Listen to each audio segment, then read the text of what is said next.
Hello, good afternoon, everybody. Ladies and gentlemen, we're back. A little earlier than normal. Usually stream on Saturdays, but I decided to stream today. Well, technically, I decided to stream yesterday. Holy crap. That other plane is loud. Hold on. Pretty sure it's that Delta over there. Let me get back in the cockpit, because that was loud as hell. Anyhow, hello, everyone. How's everybody doing? Like I was saying, I wanted to stream this yesterday. However, as soon as I got everything together and was about ready to start, goddamn IP address decided to change to something that wasn't even in this country. So, yeah, that happened. And that is why I could not get internet, even though my computer said I was connected to the internet in my network settings. However, I wasn't getting any data connection at all. Nothing would load, not even YouTube. I couldn't even get Google to load yesterday. But we fixed it. I know someone's going to say, oh, why don't you just restart your router? I did. However, I had to wait. Sasha was in a work meeting. So, that is why stream didn't happen yesterday. But it's happening today. And I'm excited. We've got the iFly Boeing 737 MAX. My frame rate is being a little ditzy there. It's alright. That'll get ironed out when we get off the ground. So yeah, that's how that's going. I would have definitely streamed this aircraft when I bought it on the day that it was released to be able to be bought by the public. But I'll be honest with you guys, my sleep schedule's been absolute ass lately. It's been horrid. I'll try to go to bed at a reasonable time, and I'll just end up laying there until like 3, 4, 5, 7 a.m. And it's not a good time. It's not a good time. So streams have not been happening due to that. Not only that, but I've been kind of addicted to Outbreak, which I'm going to also be streaming later with Sasha and Poseidon and possibly Witches. We'll see. Because their new 0.1 update came out today, and I wanted to stream that for a while. But yeah, other than that, there's not really much else been going on. But what we can do here is get our plane going on. So let's see, we should be aligned already. I set up the navigation and whatnot beforehand. I just realized I have to turn this on. There we go. And it's frozen. Why are you frozen?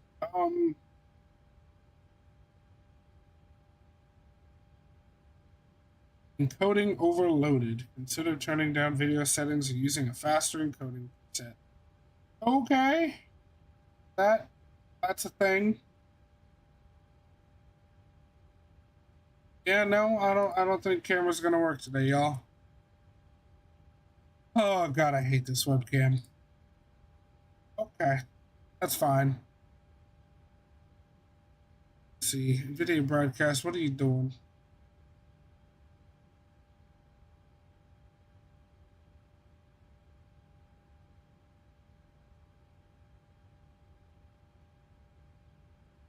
What encoder am I using, actually? Hang on, y'all. Let me see if I can fix this. #1 scuff stream on YouTube, right?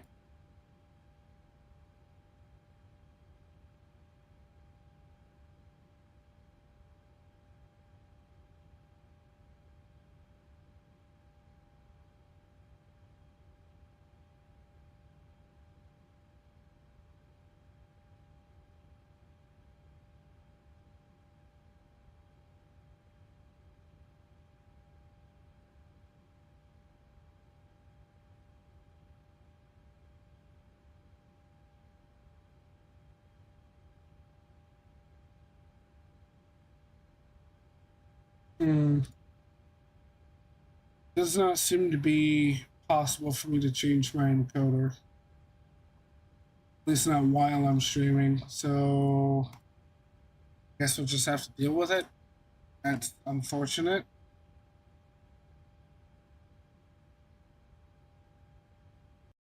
If I restart NVIDIA broadcast.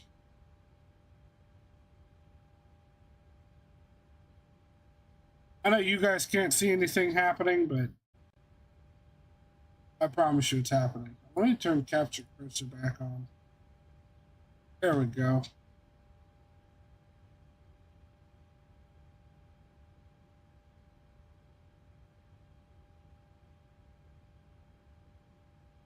So we'll do that.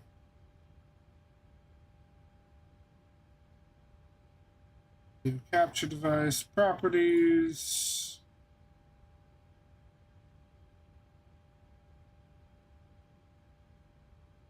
All right, OBS, is that going to work better for you? I dare say it is. You know, it seems to be lagging a bit. Lagging a lot. Okay, no webcam. Got it. I'm sorry, y'all. This is just the way it's going to be. Okay, let's get going now. I want to tune Seattle Tower.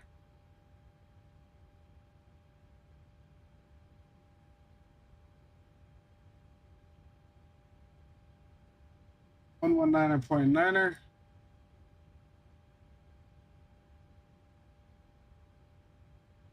1.9er. Okay, we're good there. Question is, why aren't I hearing anything? Oh, maybe just nobody's talking. All right, whatever. We'll start getting our route in here. So we're going from Seattle to Las Vegas.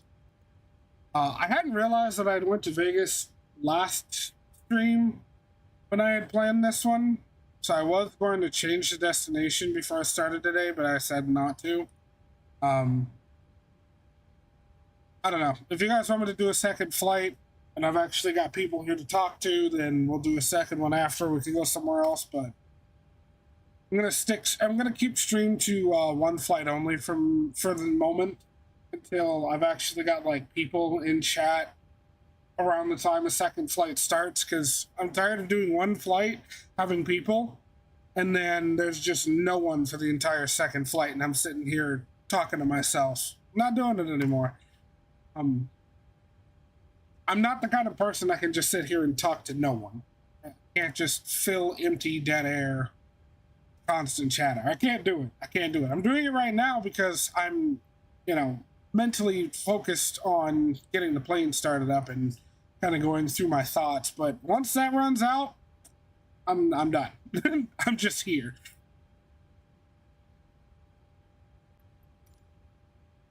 All right, so Seattle to Las Vegas, we can request the flight plan. So this plane does technically have SimBrief integration, not as deep as PMDG, where you can like load your cargo and people and whatnot, but it does have it nonetheless. And we're able to load our route. That's really about all we can do.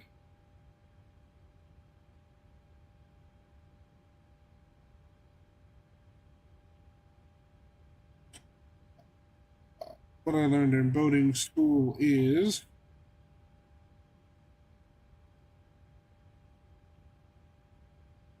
oh, there we go. So I had to pull up chat on another screen because couldn't see it. But that's okay. That is a-okay. All right, so root uplink ready. We will load the flight plan. It'll be Alaska 074 today. Stick that in there. And we'll be taking off runway 16 left. I do real quick want to pop into vPilot and check the ATIS. the information Golf 150 for 8 knots, scattered 3,700, broken 4,400, overcast at 6.5, temperature is 9 degrees, dew point 6, altimeter 3025, simultaneous ILS runway 16 right and 16 left approaches in use, departing runway 16 left and 16 center. Simultaneous approaches in use to Seattle Airport and BFI, traffic below you on final. Okay, that's all. Rifle information. Okay, so we've got information Golf. Yeah.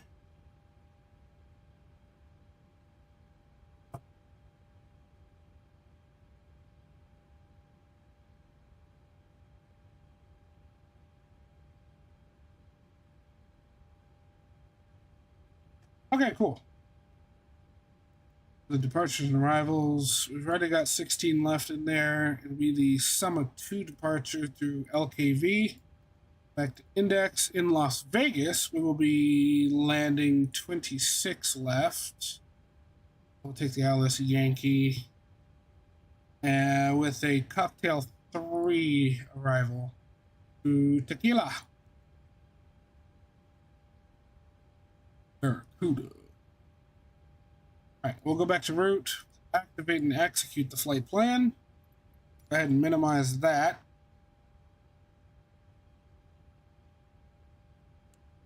We will step through over here and make sure everything is good to go.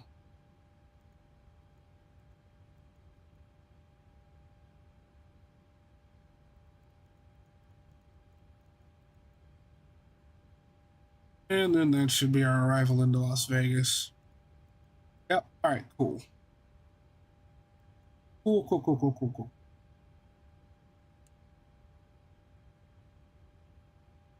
All right. So we've got our flight plan in. Let's go ahead and back the fuck up off that screen.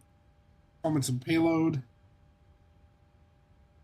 We're gonna go weight and balance. Read MSFS data. Payload here. Got 119 passengers on board today. Out of there. As for cargo, we got 6,545 pounds of cargo. Just take that number divided by 2. 6545 divided by 2.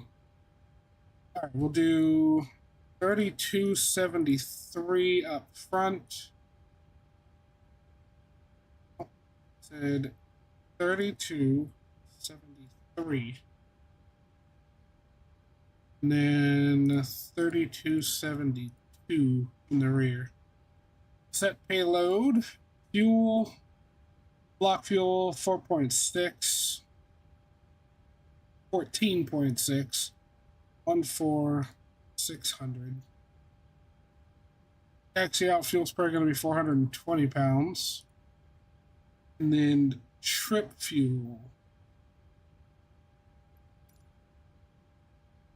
8,162. Seattle Tower, United 737 at stand Alpha 2 information. And we'll set fuel. Make sure that it's loaded. 14.6. Alright, so we got our weight and balance in there. Why is it takeoff weight?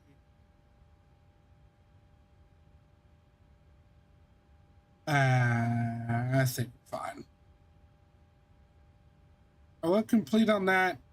Go back here. Oh wait, no, we don't have to do that. We can go copy FMC data. And real quick, grab our... Yeah, 737. Thanks for mode off. Thanks for altitude. Push on to the green line of approved, tail to the east. Push on to green line, tail to the east, United 737. Alright, so none of the information it pulled was correct, so I'll just put this in myself. Winds 170 for 8. Outside temperature is actually 9, so that was correct. UNH 3025. Local pressure. Rating, we're going to do a takeoff 1 derate, flaps 5, Air conditioning will be on. We don't need anti-ice, and we'll calculate that. All right, so take off 1D rate. Select temp is going to be 48 degrees. With flaps 5, I'll have a trim of 5.24, and V speeds 37, 38, 46. That sounds pretty damn good to me. First, we're going to go over here and finish up our FMC stuffs. Didn't mean to open. Well, let's get boarding started. All right, cool. So cost index of 5, flight level 3900, it pulled that. Payload, what is our, I'd rather go back to this for our zero fuel weight. Let me go weight and balance. Zero fuel weight, 130.4. Oh, jeez. 130.4 is our zero fuel weight. Reserve fuel is going to be 4.9. Cool. Plan fuel, I'm going to leave that empty, or else it's just going to tell me using reserve fuel the entire flight. Cruise wind, 33947. And top climb temperature is going to be negative 57. And it'll autofill those for us. It's awesome. We'll execute that in one limit. Like we said, we're taking a D rate of 1. Selected temperature is 48, if I'm recalling that properly.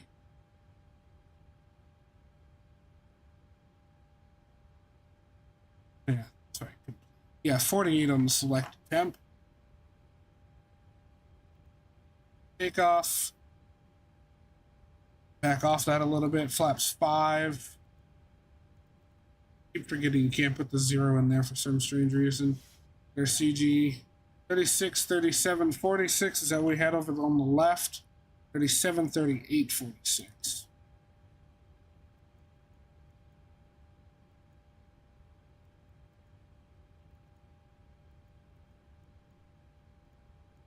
All right. FMC pre-flight is completed. And if I'm correct, all right, awesome. One cool thing about this plane, the pressurization panel will set itself for me when I'm done with the FMC pre-flight. So I don't got to do anything with that. I would like to get the APU running, however. Currently on ground power.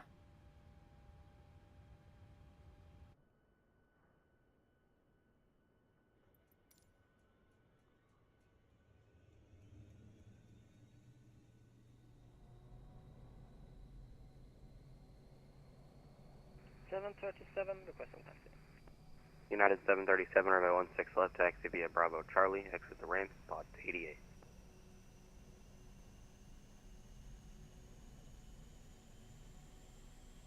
Taxi via Bravo Charlie, exit ramp of that TVA, United 737.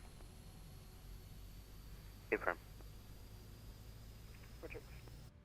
Alright, cool. We've got our APU running. Like watching the belt go through the box truck. Belt's going through the box truck. What? Oh shit, you're right. And that's not the box truck, that's my my GPU. That's funny. That's a funny. It's okay, we'll be getting rid of the ground power unit here in a second. Let's go ahead and switch over to APU. Oh, that's right. It's not ready yet. Little ahead. There we go. Now we're on APU power. We can go down here. Menu, system page, sim menu, ground support, disconnect. And we'll get rid of the chocks too.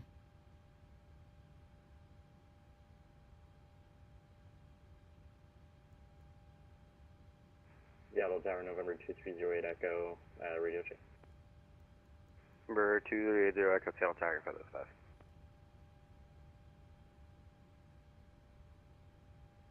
Oh, you know what? I forgot to get my clearance because they didn't give me send it to me over PDC.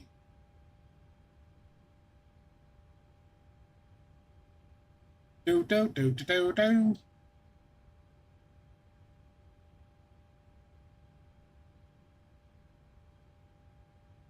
Good afternoon, Seattle Tower. This is Alaska Flight 074 with Golf on board. Looking for IFR clearance to Las Vegas. Alaska 074, Seattle Tower, good afternoon. You're cleared to the Las Vegas Harriet Airport via the M.2 departure, Lakeview transition, then is filed. Climb via the SID, except maintain 7,000. You can expect flight level 39015 nautical miles from the Seattle BR. Departures on 125.6, mark 3533.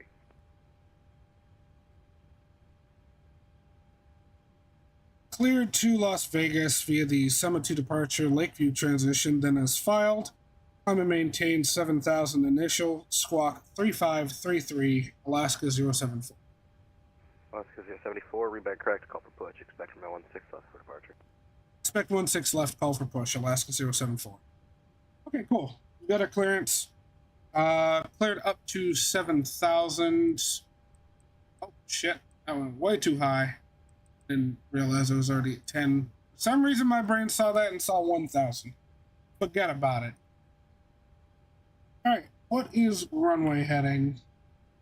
If I recall, 164.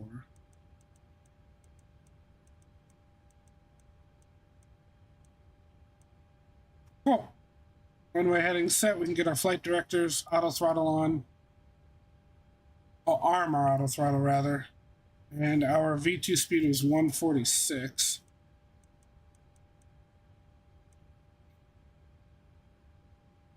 And squawk 3533. 1 and you know what? Yeah, we'll leave it in transponder mode. Okay.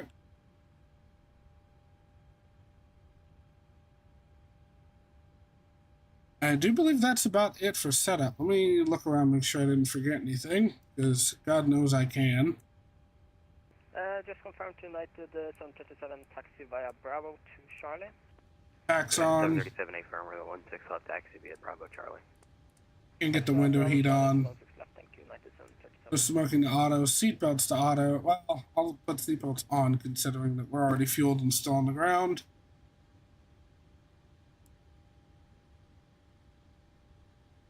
Alright, other than those things, we're good.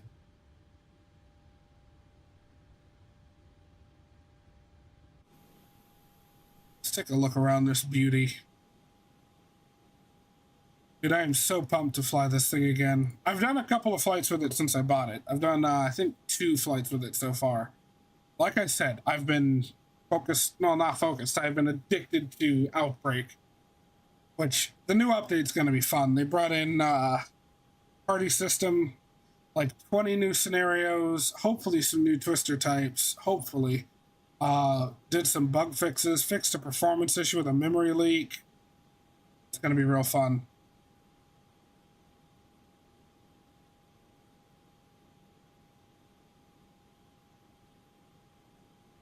Damn, does this thing not look great. I think the one thing that I love the most, at least like exterior design wise, between the NGs and the Maxes, the exhaust for the APU. I don't know why the exhaust for the APU on the NGs looked odd to me. I never liked it. But that's clean. That's nice. Of course, they left the cargo hold doors open. That's okay. We can close them.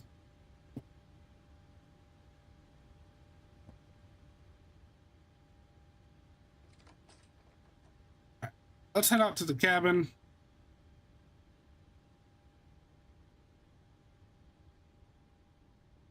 Hello, Lucy. How are ya? Not actually. I want to... There's a camera view I wanted to make and save.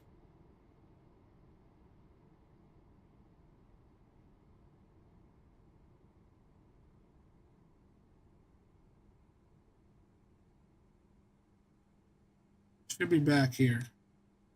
Hell yeah. There we go.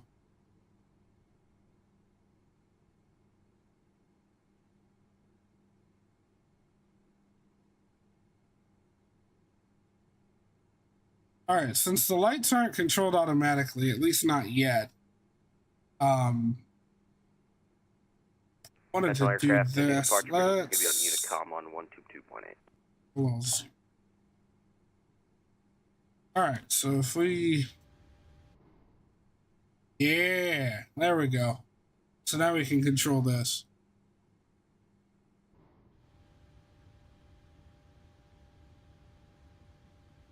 I'm sorry, Alaska Tower. Was that a, or sorry, not Alaska Tower, Seattle Tower. Was that a call for Alaska 074?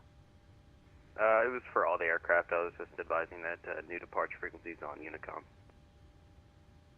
New departure on Unicom, thank you.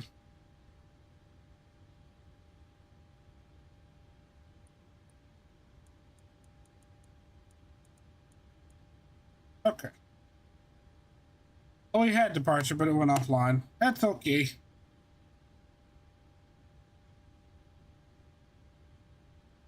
Yeah, so you guys saw one cool feature about this thing. The seats actually move. That's pretty awesome. No one else, I don't think, has ever done that. Also, when you're using the heads-up display, if you click it, it goes opaque. Got a built-in sun visor. I like that. Or not sun visor, but fucking, well, I guess you could call it sun visor. I know, I really, really like this plane so far. There is some quirkiness when it comes to the throttles, because there is no, like, control lockout like PMDG has.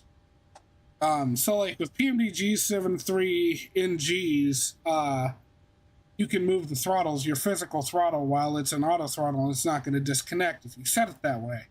And then you'll just see, like, a blue tick mark with a line going around, and it shows you where your physical throttle position is.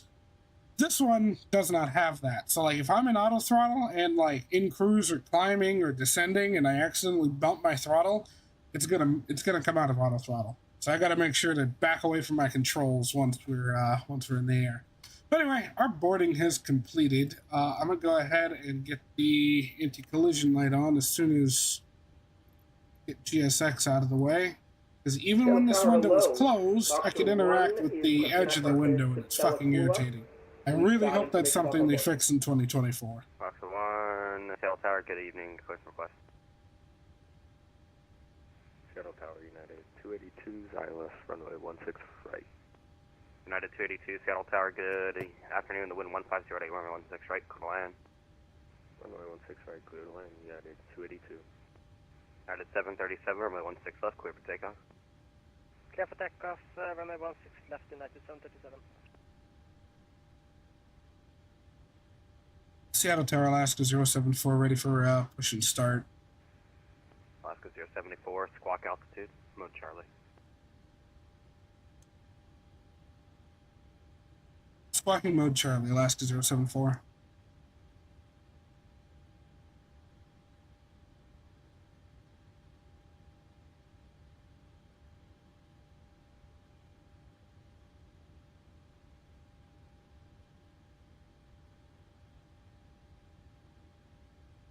Boxer 1, have a clearance by, it's ready to copy.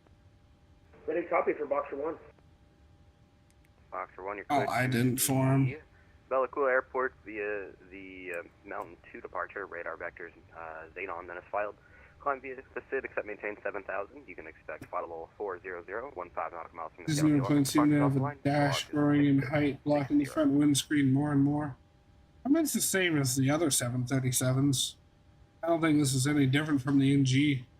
Okay, Boxer 1 cleared the Mountain 2 departure.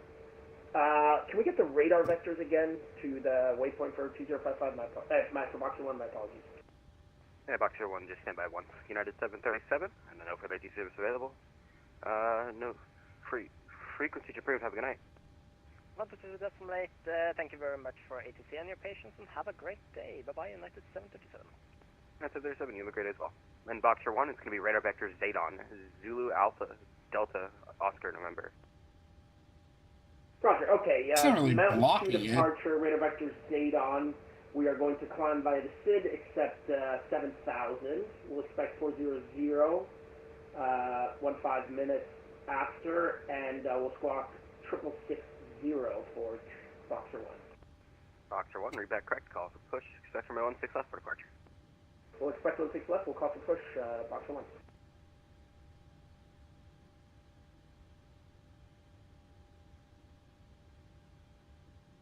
Seattle Tower, was I given clearance to push and start for Alaska 074? Alaska 074, squawk mode, Charlie. I thought I was. Hang on. Are you in the MAX by chance? Yes, sir. You might just have to do it in your pilot client where it says mode C if people are having glitches with it. And just make sure also in the airplane your transponder is turned on. And We'll check those two things, thank you. if your knob is switched to auto, it will not always work. You should put it onto on.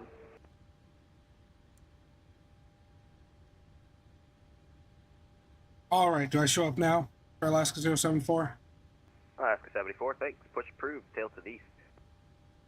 Push approved, tail east, Alaska 074. Jesus, I can't talk today. Alright. Neither can I. Alright, push and start approved, tail to the east. Christ on a bike.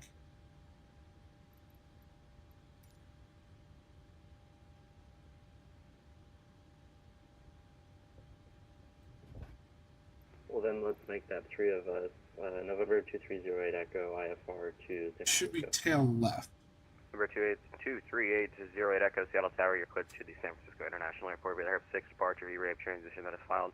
Climb to the SID, except maintain 7000. You can expect follow 41015 nautical miles from the Seattle VOR. Departures offline, squawk 1625. SID, squawk only. We don't have anything in the RF6, center hit the tanks. transmission, and you wanted me to squawk 1625. That over. 2308 Echo, E-Rave transition. RF6 ERAM for American. Whoa. Okay, so we do. November 2308 Echo. I was trying to make sure whether we need to turn the packs off or not in this plane, but looks like we do, which is perfectly fine. Call short of Alright, Quebec. so it's going to go to about 20%-ish motoring, and then it'll ramp up. At 25, we introduce fuel.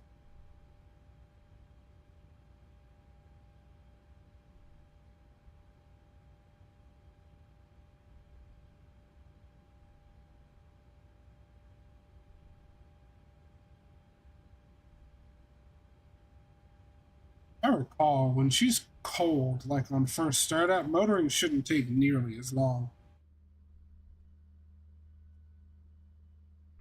United 282 is clear, runway 16 right. United 282 on November, cross 16 center, 16 left, taxi to parking via Bravo, have a good night. November, cross 16 left, 16 center, ramp via Bravo, United 282, good night.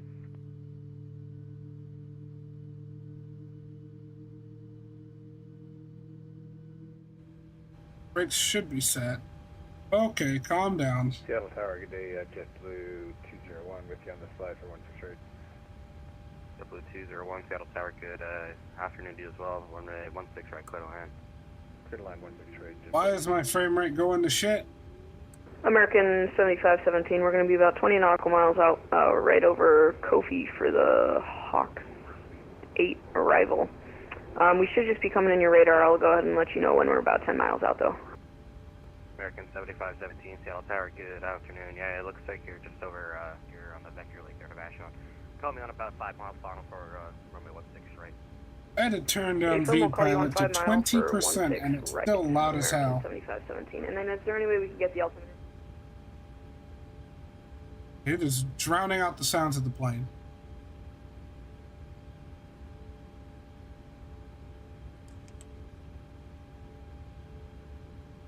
That one was a smidge early, but it's alright.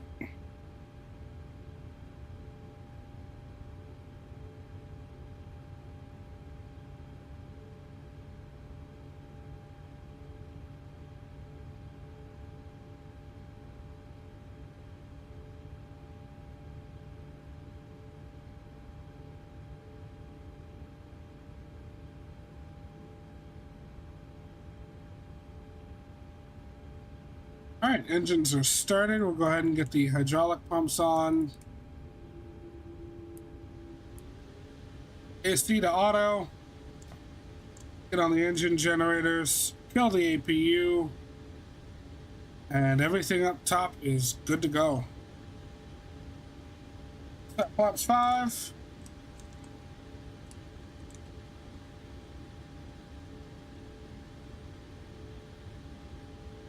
Flagger's chaffing hard. Yeah, dude, that flagger was doing the most.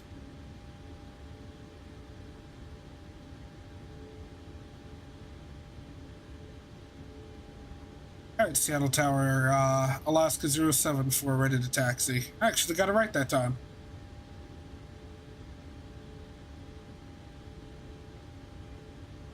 Taxi via Bravo Charlie, Alaska 074. Alright. Time to get going. Taxi lights, runway turn-offs. Pull up my airport map so I know where the fuck I'm going.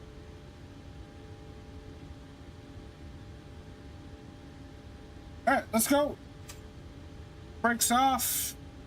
She should start moving on her own, but that's a known issue. I'm just going to give her a little bit of breakaway thrust. Kind of let her do her own thing.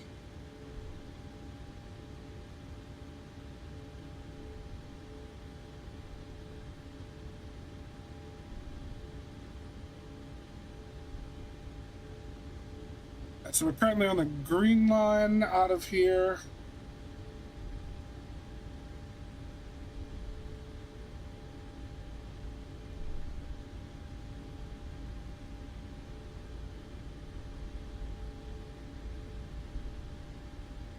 Set cruise 534 knots. If this thing could do it, I fucking would.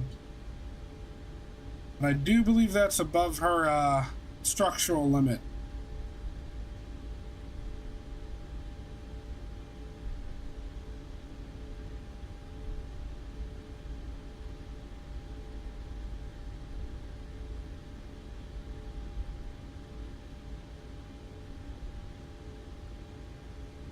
Got that United out there that just landed. We're going to get traffic on up here. Got a Convair 880 treat this bitch. Brother.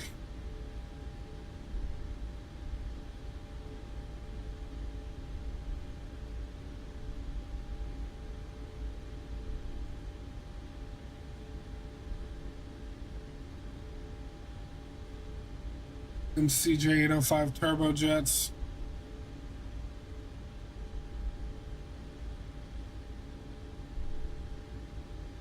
I mean, in all honesty, this thing's probably got more power. It's like dry thrust. Each one of these engines puts out 28,000 pounds of thrust.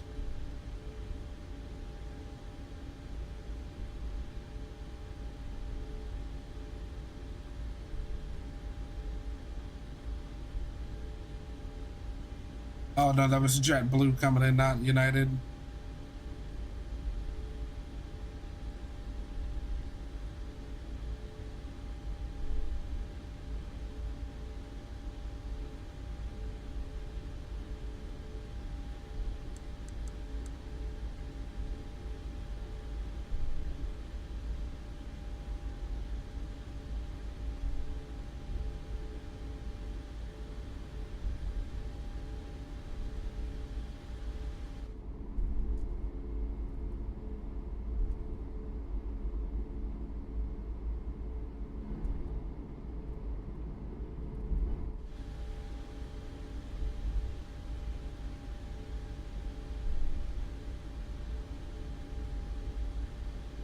.880 smaller size aircraft with 16 or 11.65 pounds per engine. It has 4.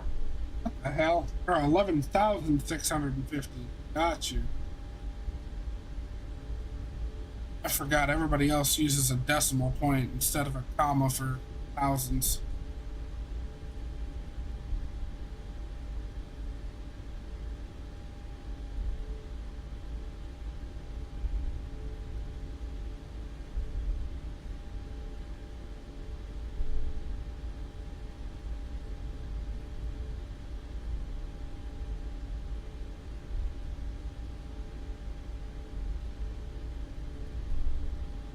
There, my phone's not letting me chat. Hi, witches. Glad you're here, love.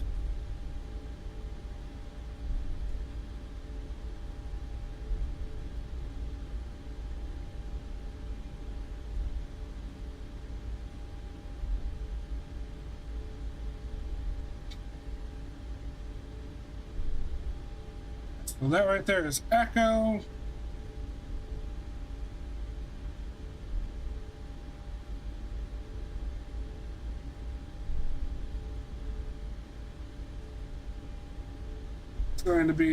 It's going okay. Glad to be doing this Scarlet Hollow for a bit. Fucking bet. How'd it go? Unfortunately, I wasn't awake early enough to catch your stream.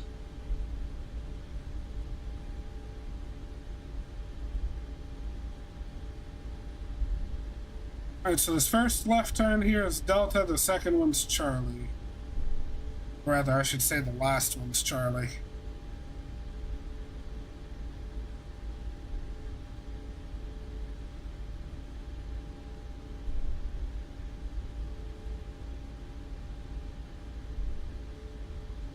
It's okay, I just really dislike narrative-heavy games. Yeah, you were saying that yesterday.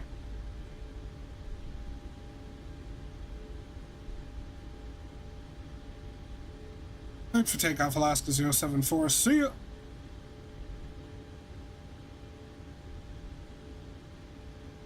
Alright, so we are going to pull up and stop real quick. Hit Bravo to set the altimeters. Landing lights on. And we'll notify the cabin. In fact, we'll get the ignition over to continuous. Alright, let's go!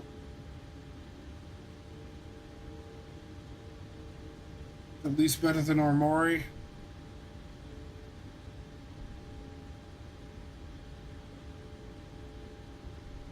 Approaching 1-6 left.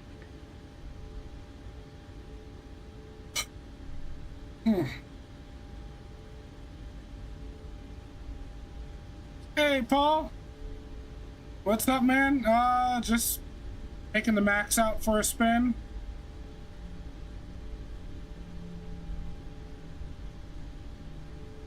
Heading back over to Vegas again. Runway 16. Honestly, wish that I had went to San Francisco instead, but hey, it is what it is. Alright, let's go over to Unicom.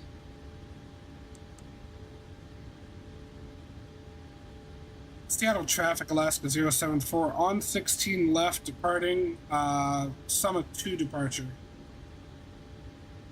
Alright, because of the bug with the auto throttle, I'm just going to leave my throttles at idle and go straight into Toga.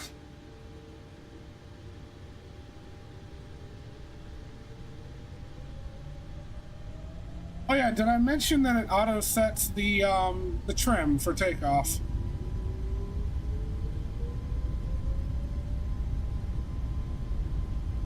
All right, hang on, Chad. I'll give you guys a good look here in a second as soon as I'm off the ground.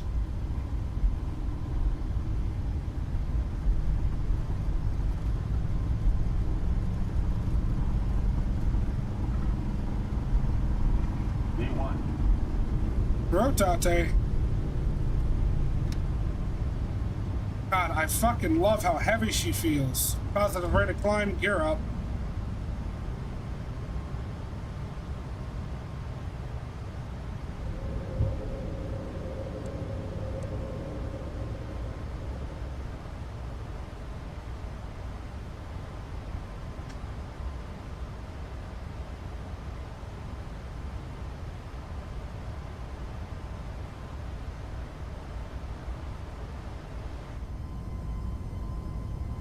God, I love this plane.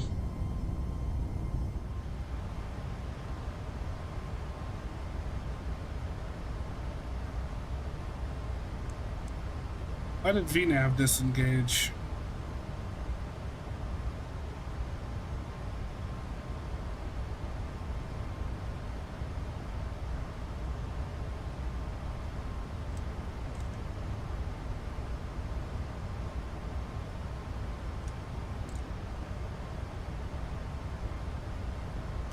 Alright, speed check, flaps up.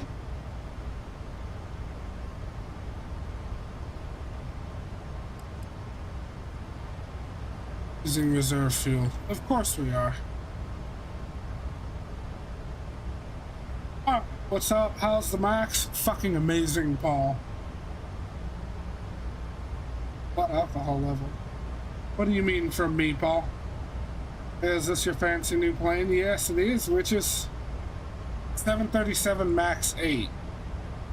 You know, the one that got grounded for like 2 years. How's RAS? Absolutely awesome, actually. It's really nice having it.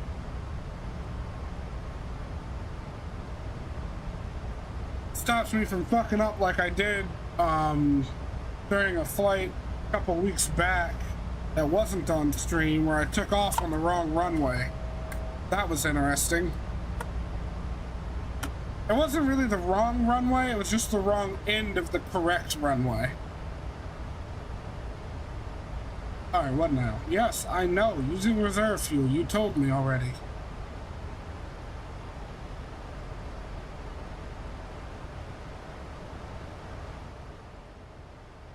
Alright, let's turn down the sim a bit, because that was a bit loud. We're at 7,000, and I'm clearing myself up to our cruise of 39.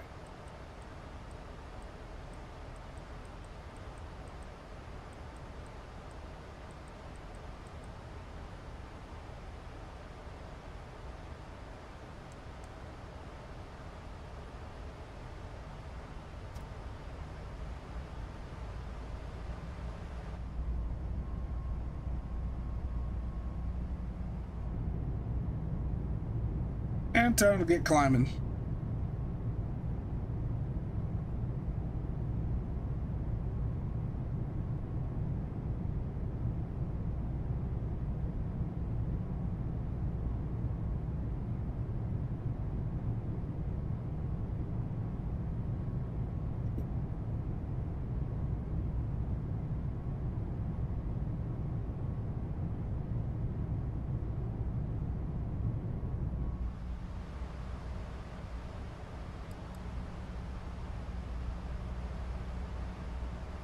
Okay, you know what?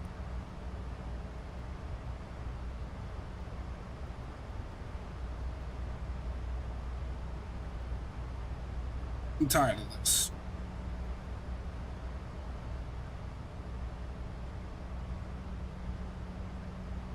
Oh, finally got some new tea canisters so I can switch the tea I got in San Diego out of the bags and into those. Nice.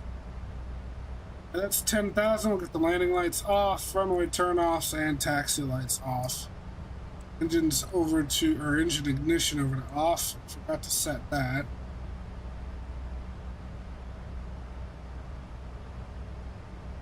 Forgot to set our strobes.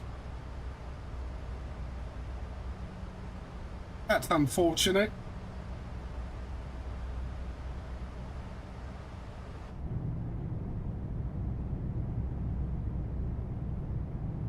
No, I did not want you to close.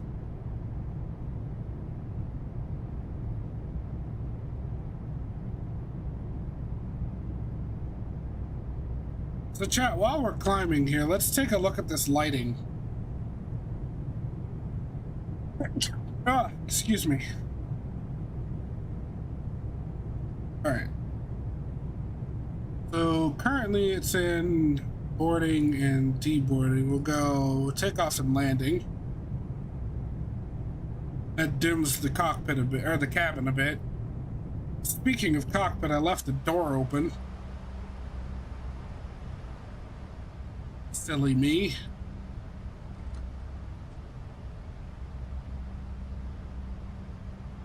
So that's... Can we actually? No, we can't actually lock the door. That'd be nice if we could. Anyway. Let's visit the toilet? Okay.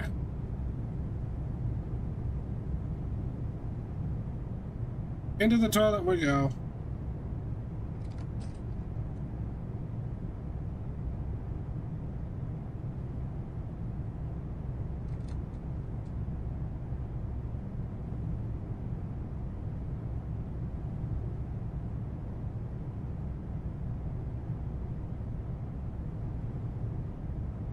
peak gameplay right here.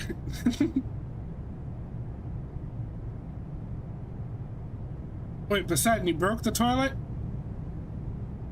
No wonder it smells weird in here already.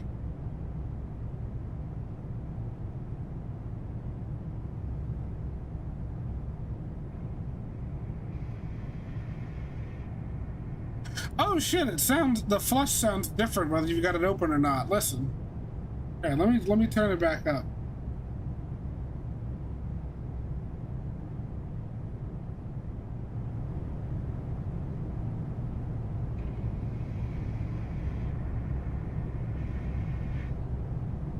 See, it sounded muffled. Anyway.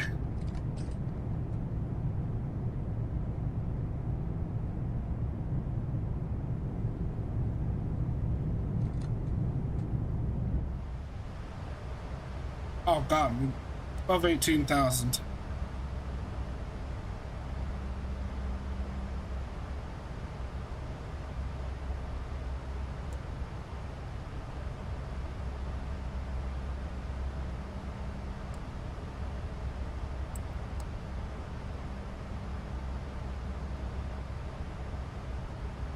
But yeah, that's the max.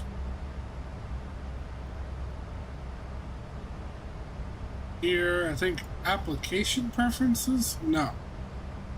Stem menu, panel style, miscellaneous, page down. There we go. God, that's a lot better.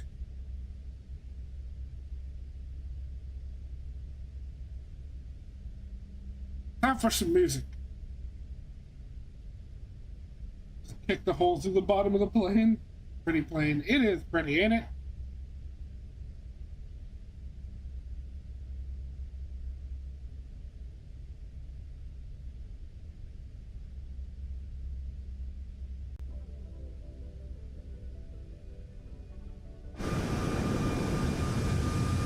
Sorry about that. Gonna back way the hell off.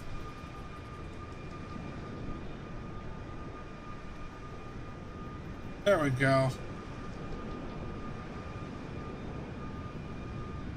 Heard of the Flight Factor 777? You could do your own pushback. I know of the Flight Factor 777, and I know that it's for not flight sim.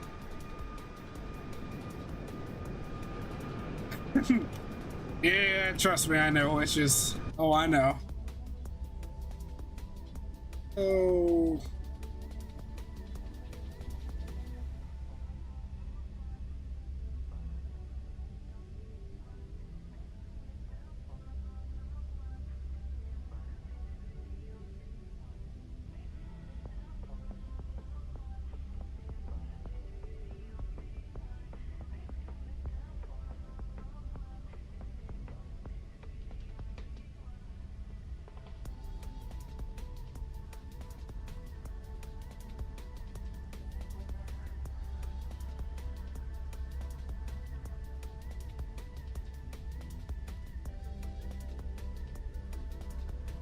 Chad, I am glad to be live again.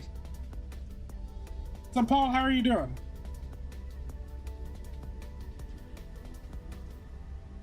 I know we don't get to talk as much.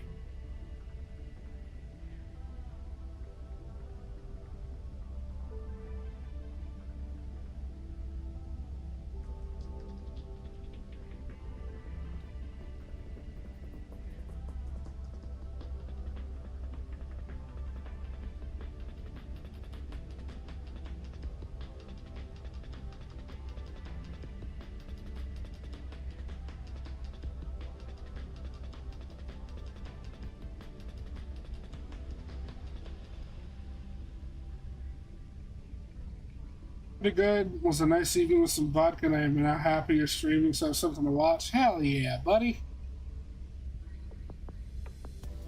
I'm glad you're here, dude.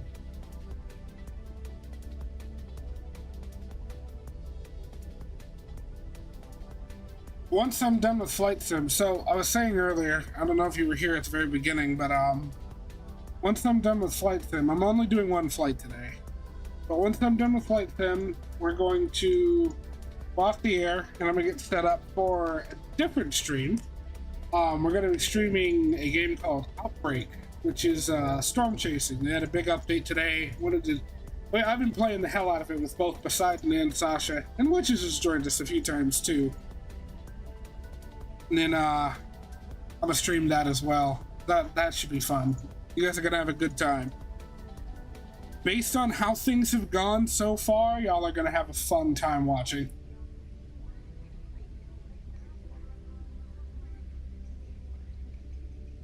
I've got I don't know how many clips of Poseidon just fucking wrecking his vehicle.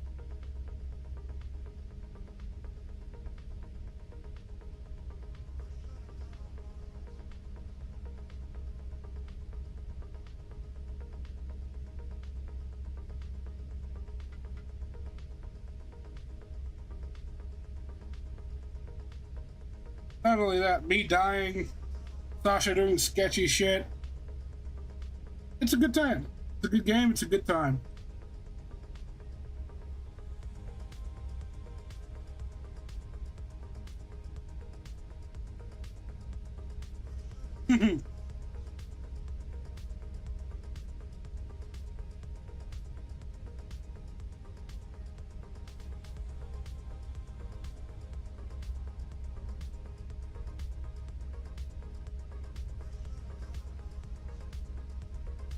Honestly, which is it's not a terrible idea. Considering the fact that you're currently kind of like slower than us, you'll have more of a third-person view of everything that happens. Like, I get sucked into a tornado, you just... Because I decided, oh, I'm gonna place this probe one way or another. Fuck it.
You get sucked up by it in your car, and then I follow suit, not in the car, but you survive.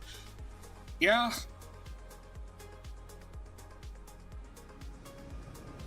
Unfortunately, it happened. Okay, so like, here's the thing, witches. There's been this issue where you'll have a couple of people near a tornado, right? One person will get sucked into it and thrown. The other person won't. It'll just be nearby, and when the first person lands and they're supposed to die, the death gets applied to the other person that's just chilling nearby. That's been a bug. They say they fixed it in this update, but that has been a bug.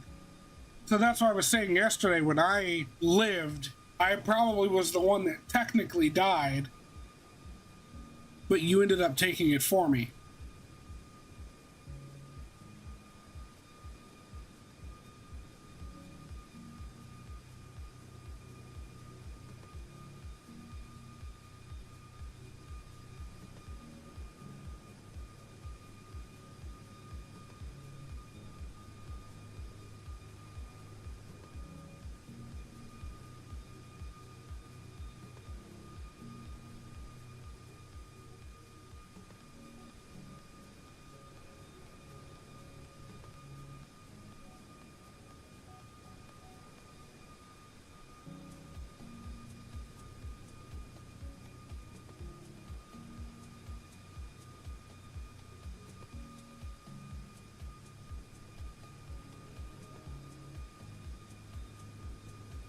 Remember I was taking damage while driving down the highway because of that rando near me. Yeah, exactly.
I need to make my,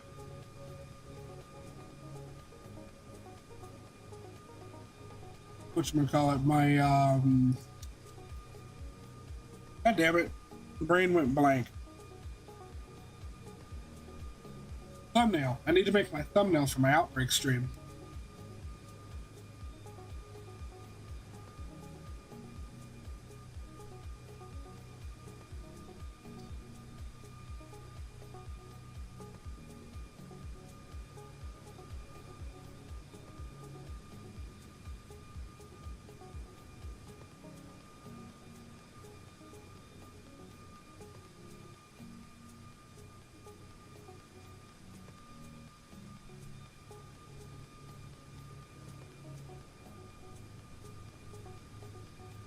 Local low.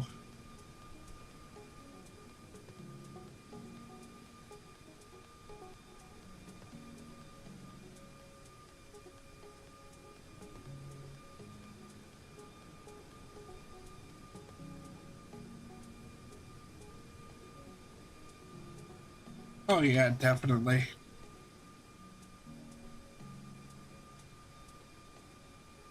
I've already found exactly which one I'm going to use.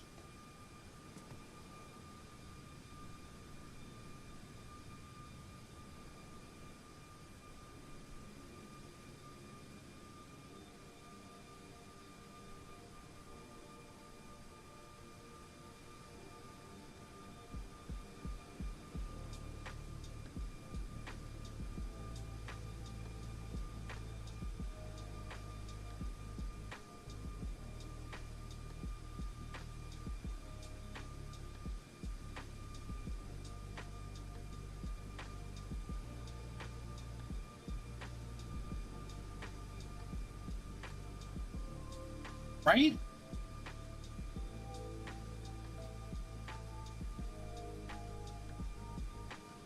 They went above and beyond with the modeling on this plane, bro. It is just too good.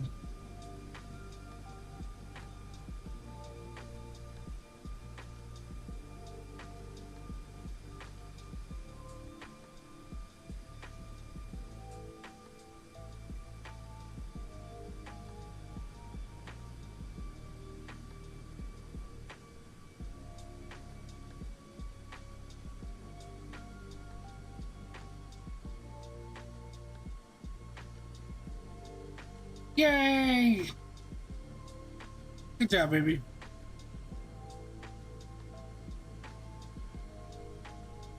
I don't know if you saw it in general, but Noah also passed his exam.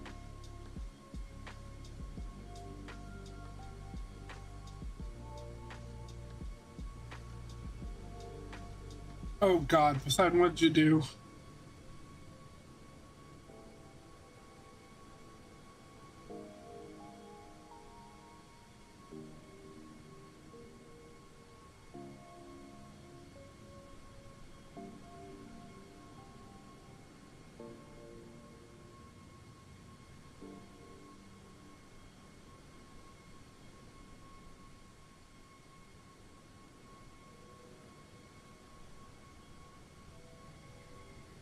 God, I've got Discord notifications everywhere.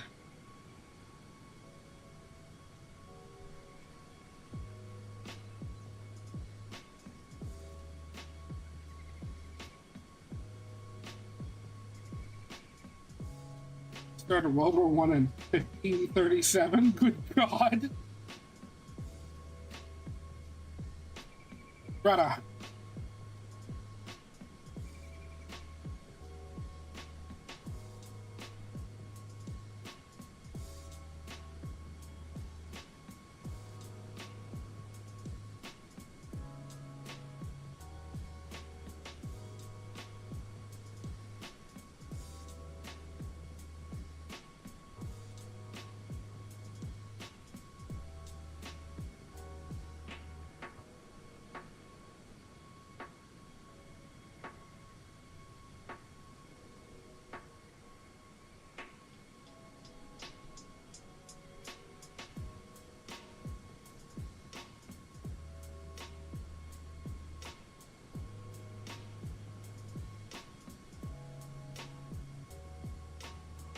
Only World War because I dragged like 8 of my colonies in. You gotta do what you gotta do.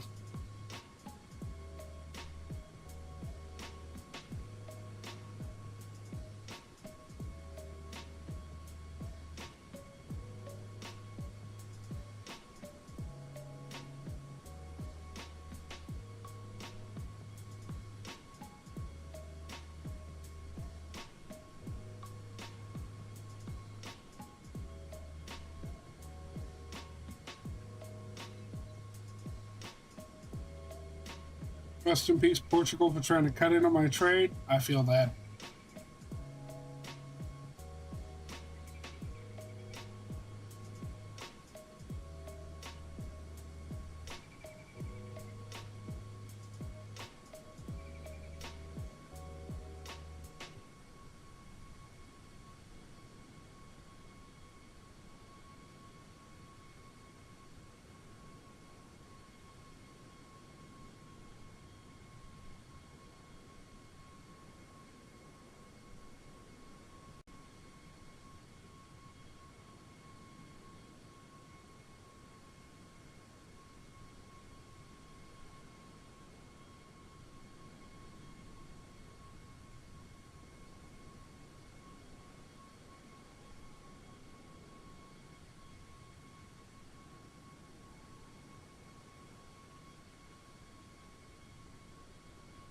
Ah.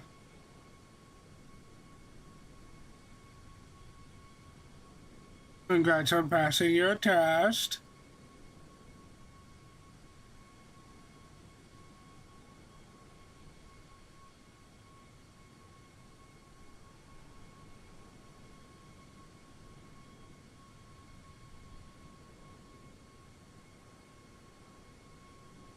Oh boy, what'd you do? Rolls. Certified pilot.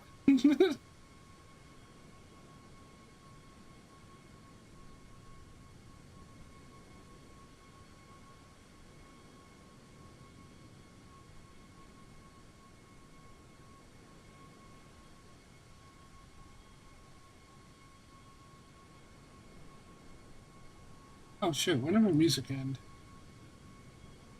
That had to be in the last few seconds.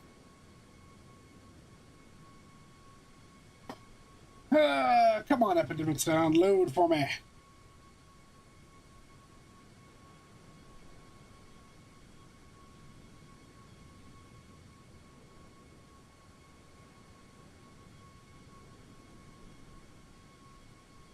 Oh, I have Discord muted?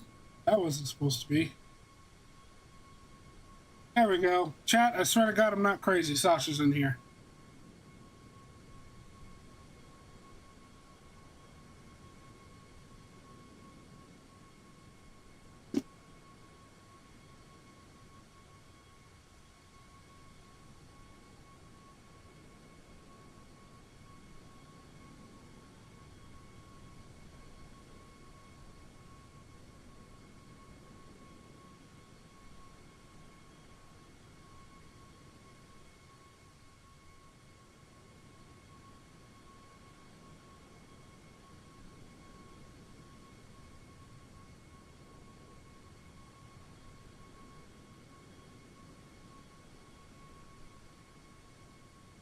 is crazy. Crazy for crazy. Seems legit. Oh, speaking of crazy witches, did I tell you what I did to some kid in Outbreak? This was like a week ago.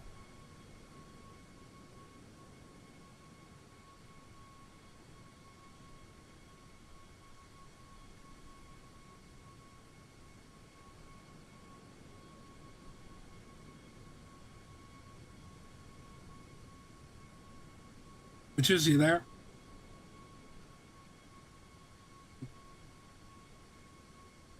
Oh, yeah, it was a few days ago, whatever. So, Poseidon and I were playing, right? It was just the two of us. We get into a match, and we get joined by some kid, like literal child, right? Full-on squeaker. And he's trying to talk to us, and Poseidon and I aren't speaking back at all. Like, no, just no. Just no. Kid's probably like 11. At least he sounded like 11, 12. So we didn't say a word to him the entire effing time. So we're all sitting on this road waiting for a tornado to spawn, and he's standing there on top of my vehicle trying to push me off. And Poseidon gets up to go to the bathroom, and I look at this kid. I turn to him. I walk up to him on top of my car, and I just this is so fucked up. I just get real close to my microphone and I go, "No one will ever believe you." And then I didn't say another fucking word the entire time.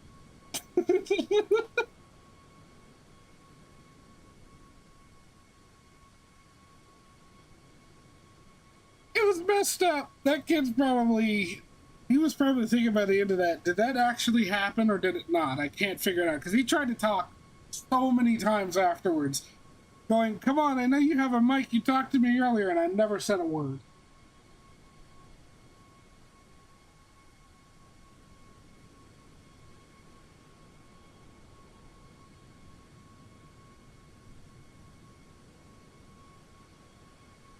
Oh yeah, he did. He did left. He left before the tornado hit.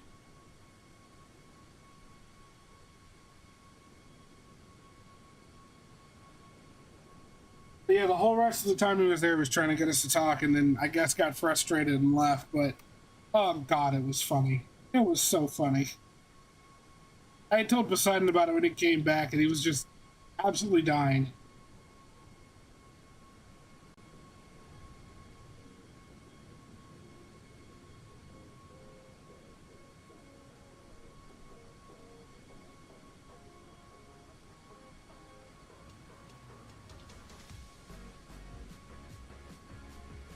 Trying to find...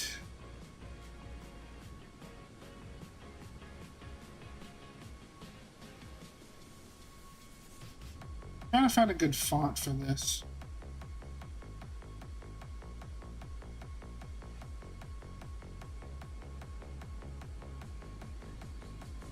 I wish I had it recorded. I should have clipped it. I really should have.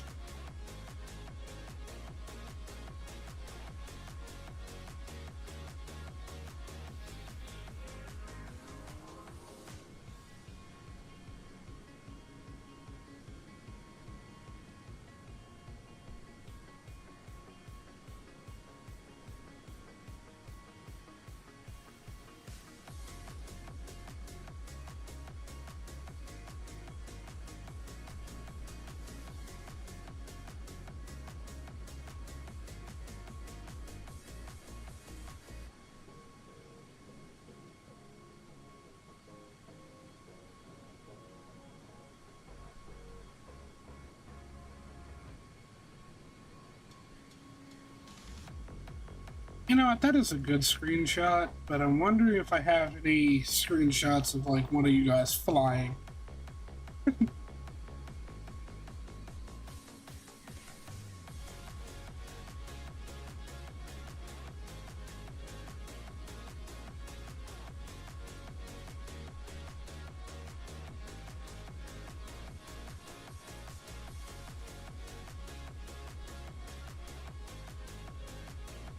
Damn, I don't. I really wish I did, though.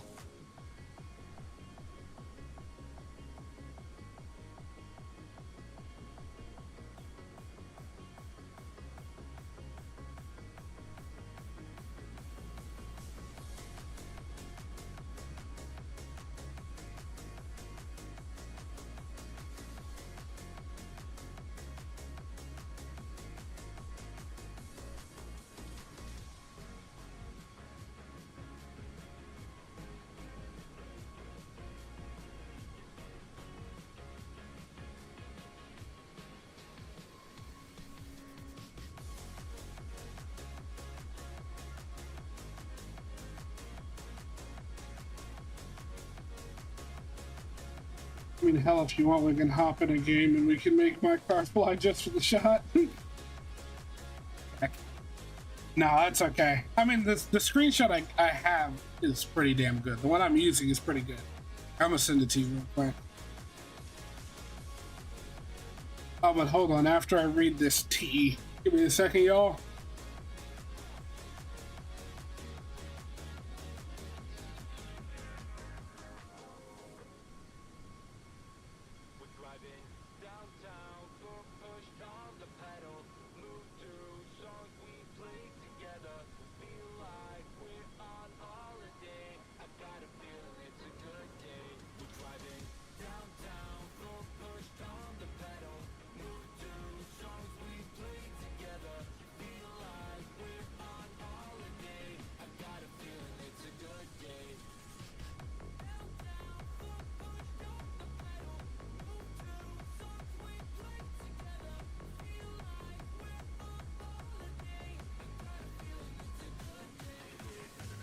Jeez, witches.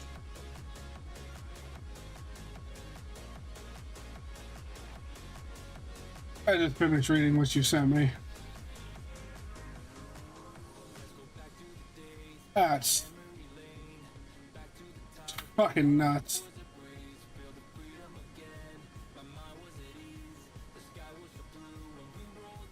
But yeah, Sasha, I can send it to you too.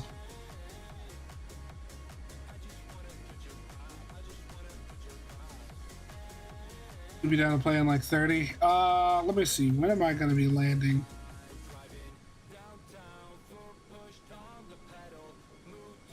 I'm pretty sure. Yeah, so this flight's an hour 49. Oh god. We've been in the air for 35 minutes, so we've still got just over an hour in the air. Thank you.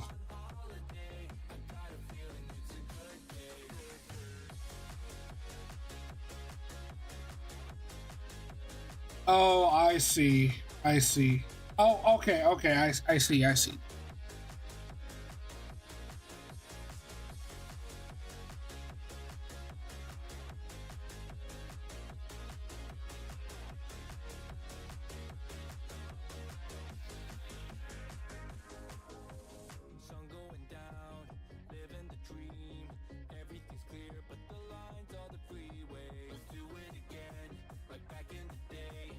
What is with this music? Get out of here.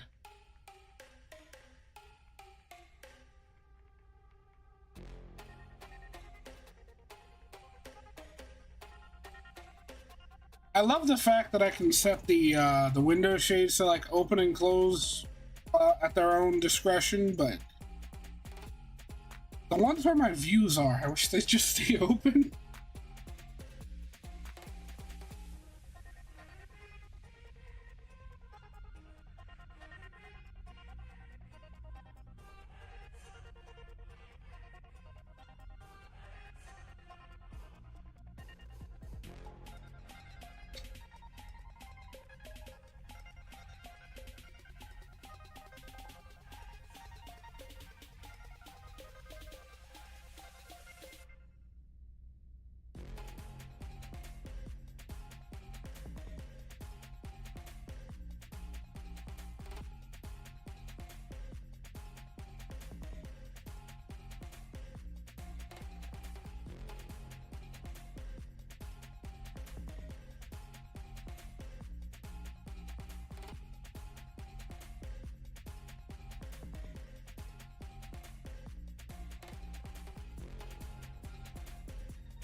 check IRL pics.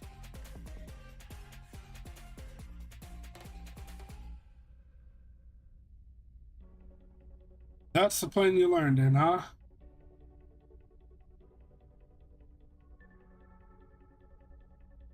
What the hell is that? Is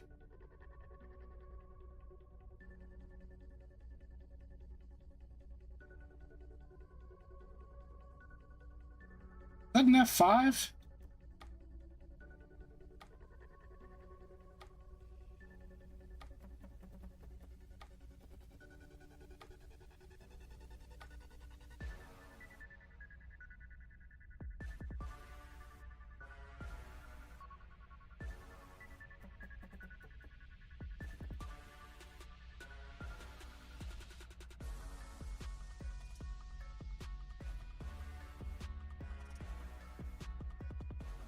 Son, what plane is that?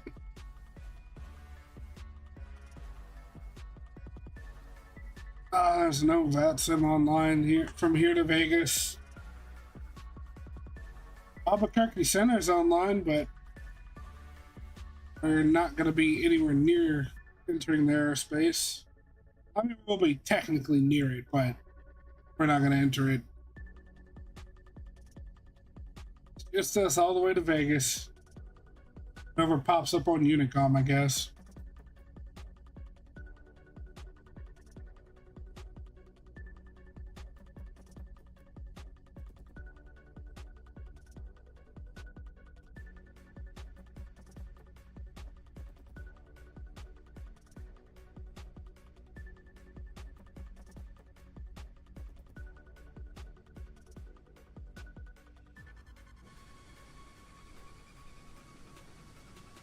I can't get over how gorgeous this plane is. I really can't. I gotta laugh. Right before I left the class, I opened the DMs to the teacher, and I sent him a link to Hugsby's how it's actually made for bread. Oh my god!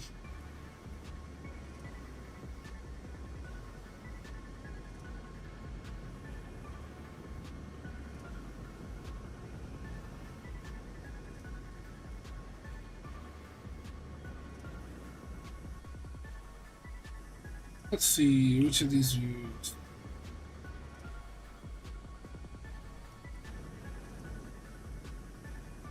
That is a gorgeous engine.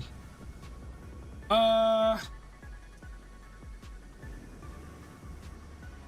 we'll do that. Alright, chat, I'm kind of hungry. So I'll be back. I'm gonna go grab something to eat real quick.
All right, I'm back.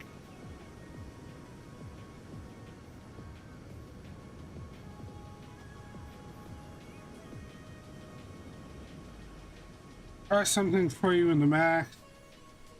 The high frequency antenna to 10 megahertz.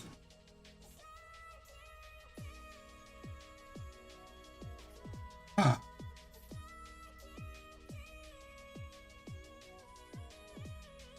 Holy shit.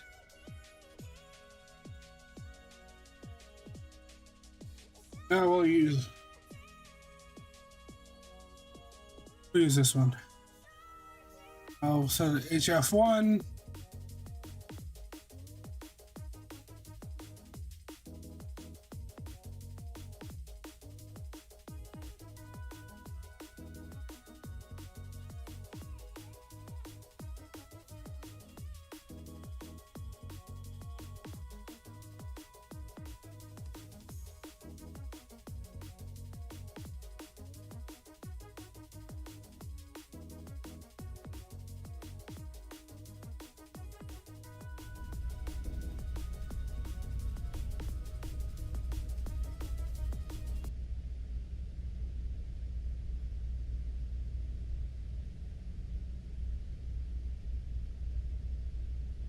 Or anything.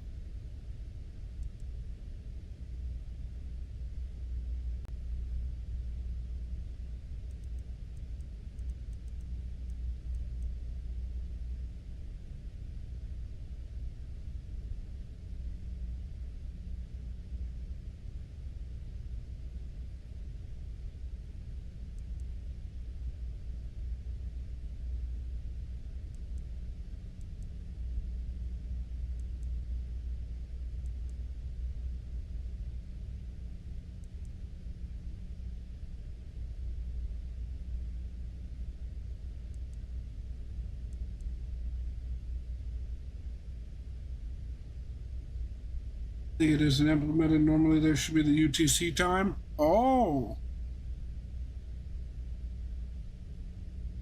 Interesting.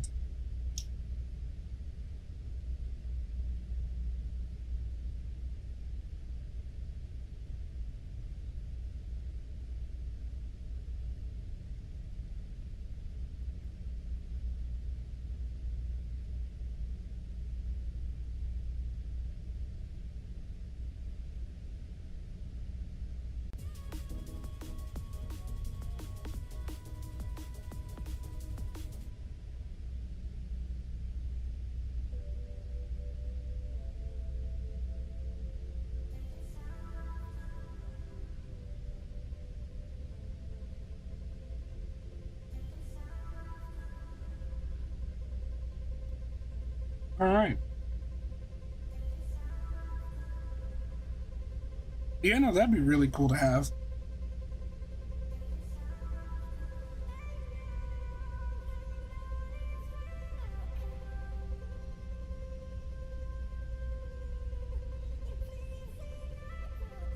I mean, granted, we have the clock right there, but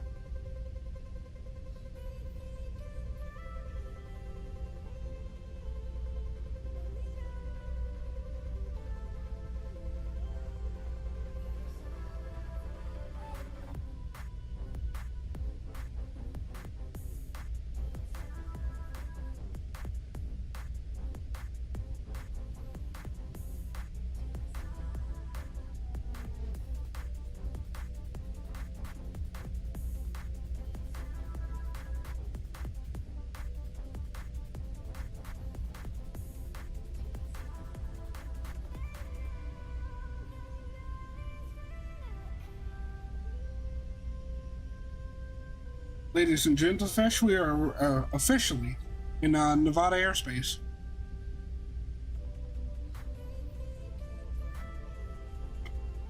Kill with fire. Kill with fire.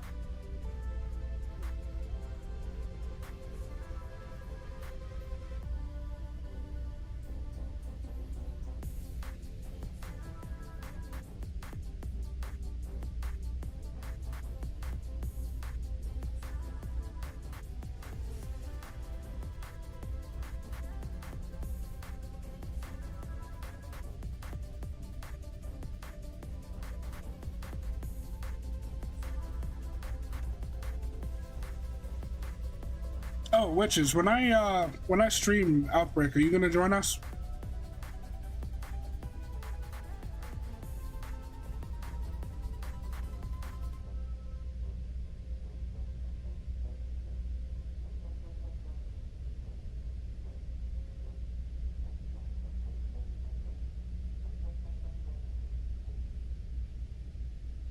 Damn.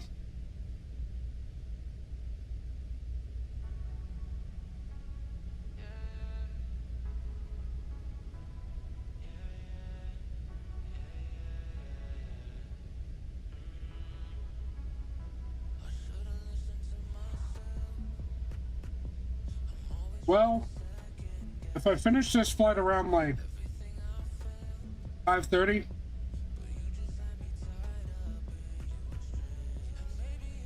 I say somewhere around 6:30.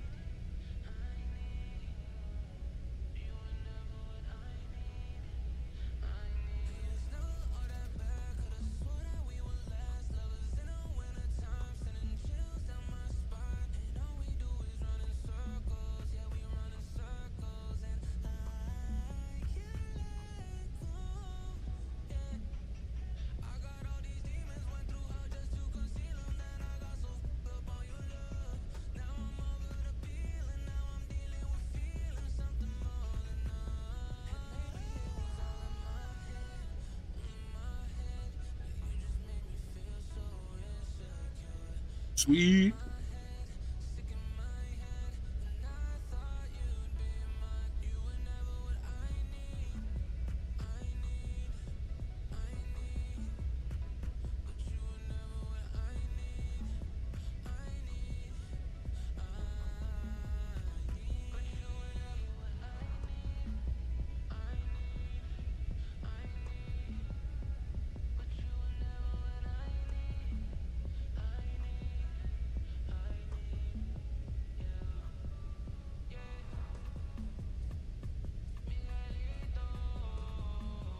Oh, Sasha, isn't that package supposed to show up today?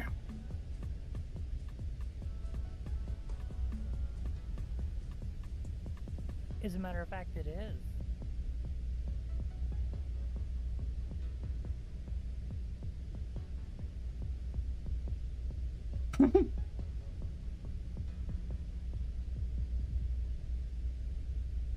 Oh, Celine.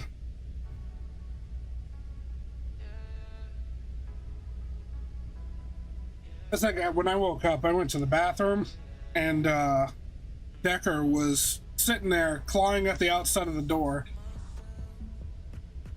Like, give me attention, you're downstairs. And I'm like, I'm trying to pee.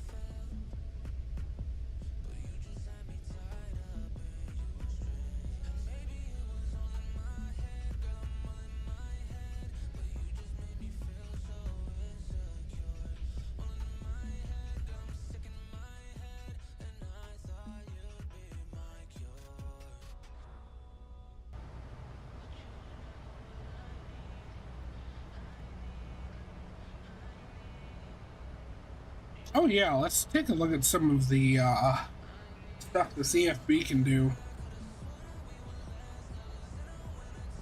Oh cool, it already pulled up Vegas for me.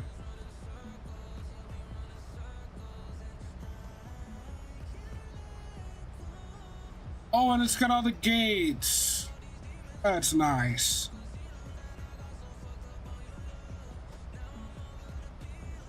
Cats have no cares for personal space. Yeah, pretty much.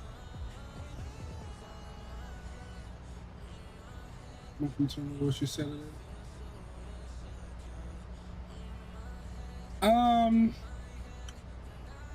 Let's figure out where we're gonna park when we get to Vegas. Echo gates. Alright, so this just gives me the parking spots numbered. I need actual, like, gate assignments. Back to Navigraph, then.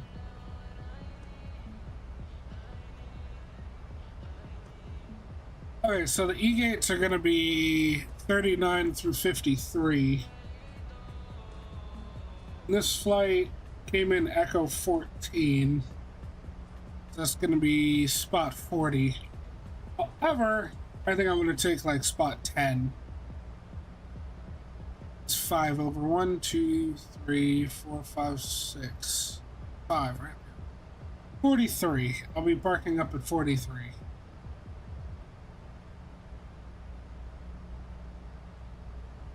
That's cool.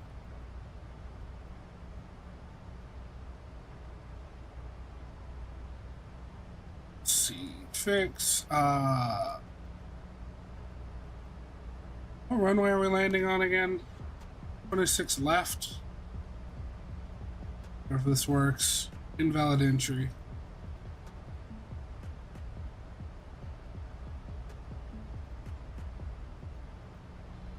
God damn it, just one of these times I wish they'd make it so that I could put the fixed wing on the end of the runway instead of in the middle of the airport.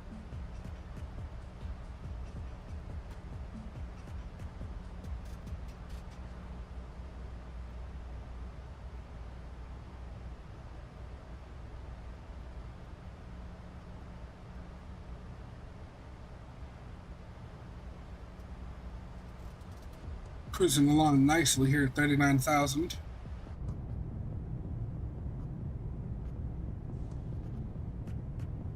That reminds me. So I wanted to show you guys some of the lighting that we've got here. And I'll make it night. Let's make it like... we'll go full night. Okay. So, we've got boarding and deplane. You guys have seen that. That's just bright white with some blue accent lighting, right? And you got takeoff and landing, which is a little bit darker. And then you got cruise, which is what we should be in, which is no like side lighting, but lighting down the center. My favorite, however, is the night/sleep mode.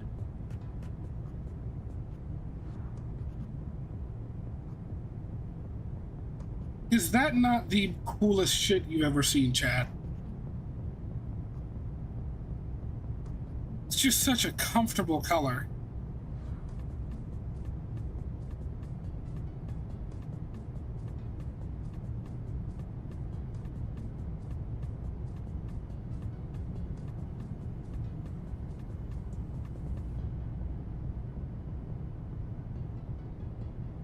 And the sleep mode for the lighting is just awesome.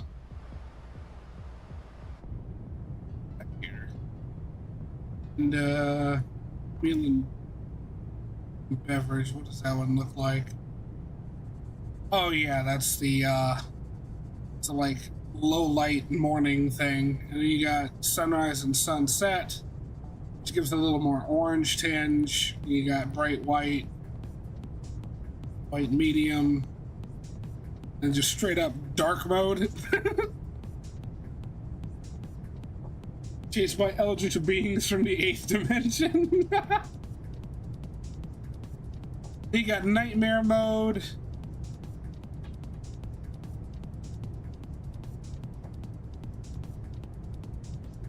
Stick with cruise for now.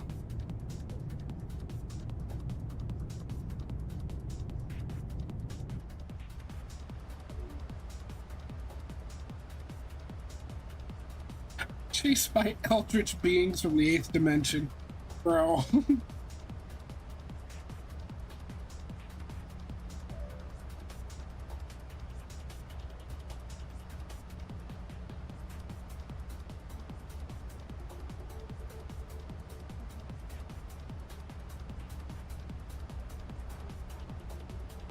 I really wish the weather radar worked.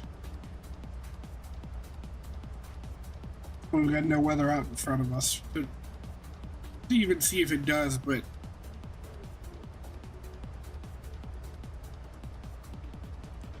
if I recall, that's one thing that they did not model.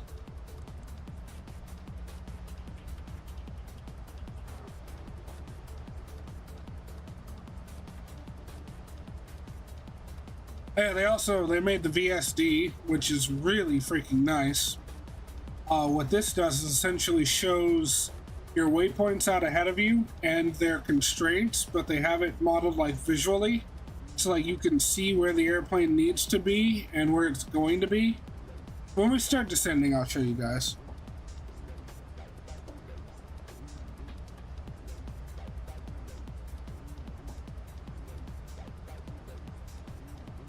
Also short is a visual representation of your vertical not attitude, your vertical situation, let's call it.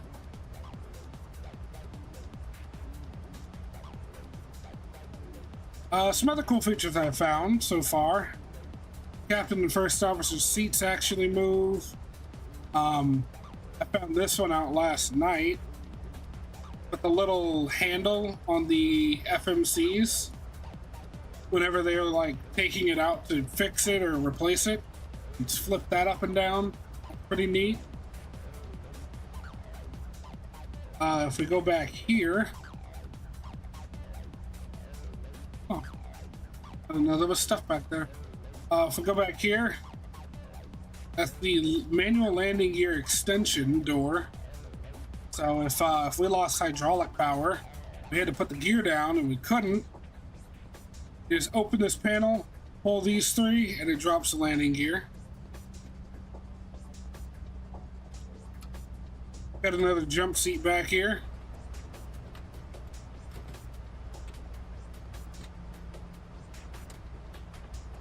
Which looks really fucking uncomfortable, but we're not going to talk about it.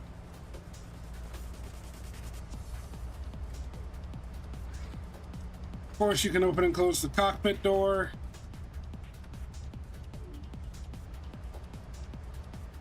What else? Oh, all of the warning lights up here.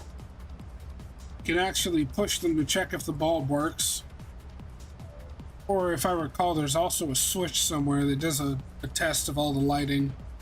Don't remember quite where it is. I think it's up here somewhere.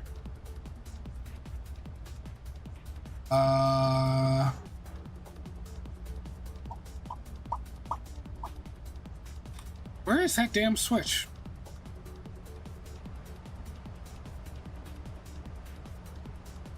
Because like on the 777, it's down over here. Or rather, it'd be down over here, but that's neither here nor there. I don't know. I don't know where it is. You can do the flaps and slats light test. Push that.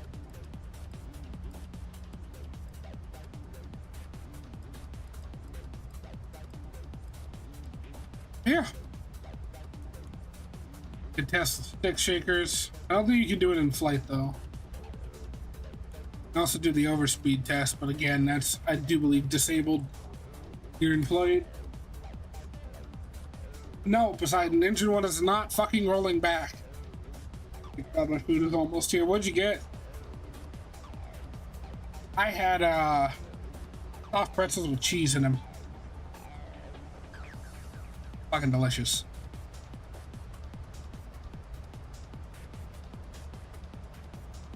Where is that annunciator light test switch? Is that it? Oh yeah, that is it. Found it! Yeah, that just tests every light in the cockpit. As well as all the screens and such. Then at nighttime, it's got an option for you to set it to dim so those aren't blinding.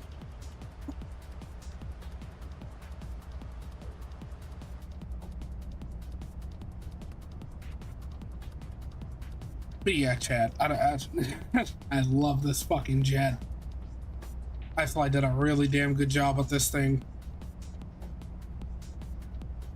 It's like as soon as they add the auto throttle or controls lockout when you're in autopilot mode, if they can, because they're having some problems with getting it to work.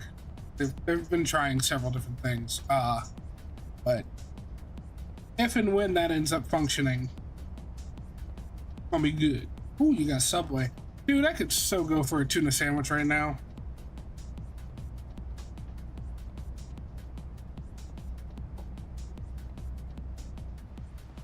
I'm hungry. I mean, the fucking snack that I had was pretty sufficient for now, but like once stream ends, I'm gonna need food. Speaking of which, we are within 100 miles from top of drop. Oh well, not quite. I had this pushed out further than I thought. 132.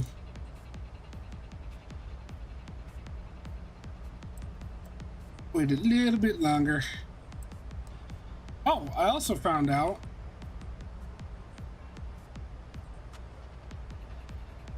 what? I was able to push this. Oh, click spot's a little off, but yeah, you can turn on the compass light.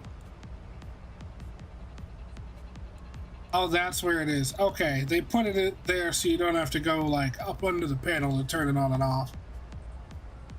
Ooh, garlic roast beef.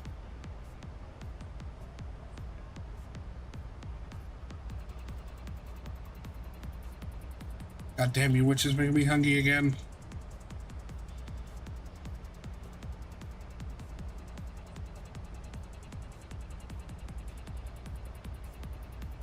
What is the orange on the runway? Oh, that's showing the displaced threshold. That's cool. Terminal charts?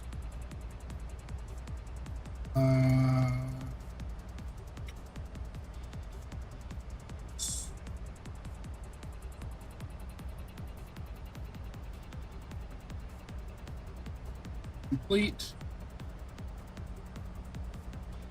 Oh, sweet. We could just straight up see the chart for the airport. Oh, that's fantastic.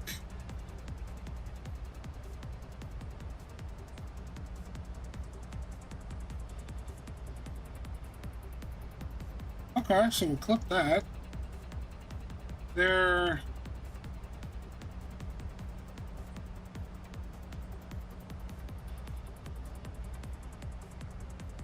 Seattle, Las Vegas. Wait, can I get other charts though? Or is it just the airport charts? So what's under chart utilities?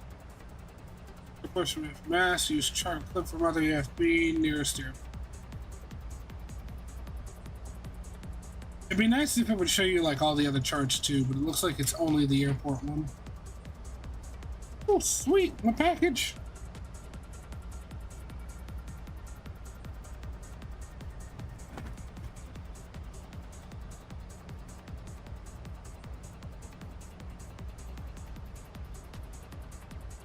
Chat, Sasha bought us both some new earbuds. Well, technically not earbuds, they're in-ear monitors. But essentially the difference is essentially they're earbuds that you have to have plugged in, like via a audio jack. And they are triple drivered. They've got really fucking good sound quality. And they're usually used by musicians during concerts. So that they can like hear their own music. Yeah, those. And they are really fucking good. And they are really effing loud too. Like I gotta be careful with volume levels when I use these. They have so many different little buds that you can put on them too. This is awesome.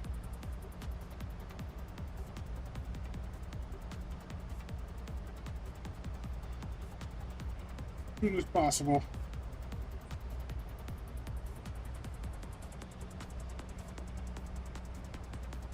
So there's one that's okay, so it's got two cables that come with it, a universal microphone cable, which is like thicker and has an inline mic, and then a silver plated audio cable, which is just the audio. Yeah, I'm gonna use that one. I have a studio mic. And I have a studio mic that I can plug this into, too.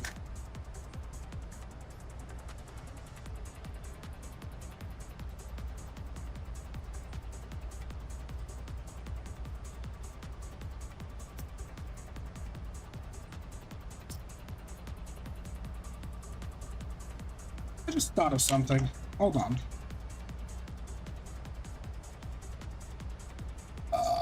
G-Hub. How you doing? Yeti Nano. I hear the tornadoes forming. Maybe I'll order myself a pair for my B-Day. Yeah, dude, they are really good. They are really, really, really good. Like when hers showed up, I tested them in War Thunder, and it was like 3/4 of the way through the match. There was a enemy tank, an enemy Challenger 2, behind me and to the left, about 300 yards out, and I could hear the faintest sound of its engine rev, and I turned and killed it. Had no clue it was there until then. I spawned in, I heard its engine, murdered him. Like, these are really good.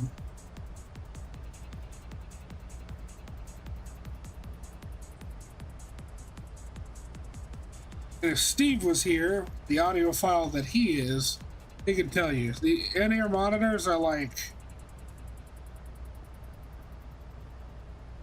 one of the best things you can get when it comes to audio quality and fidelity.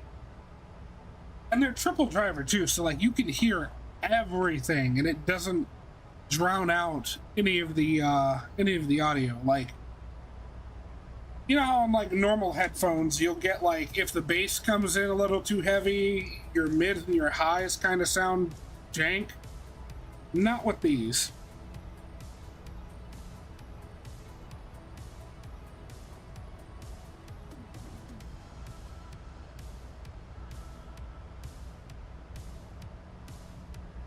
Hey, Sasha, how do I know which side of the cable is left and which side is right? Does it not matter?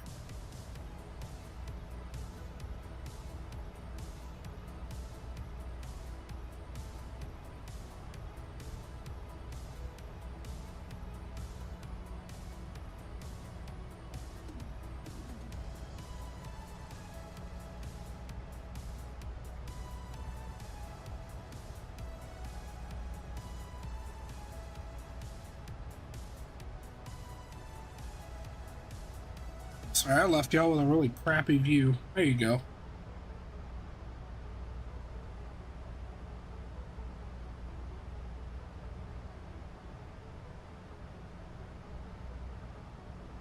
One plug's red, one plug's got a blue dot. But that doesn't seem to correlate to anything.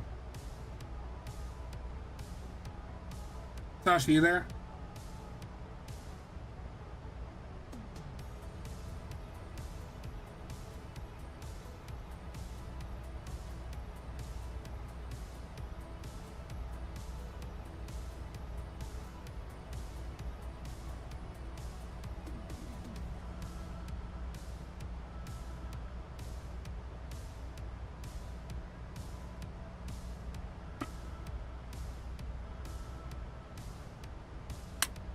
Okay, well, Sasha's not here, so, to the user manual we go.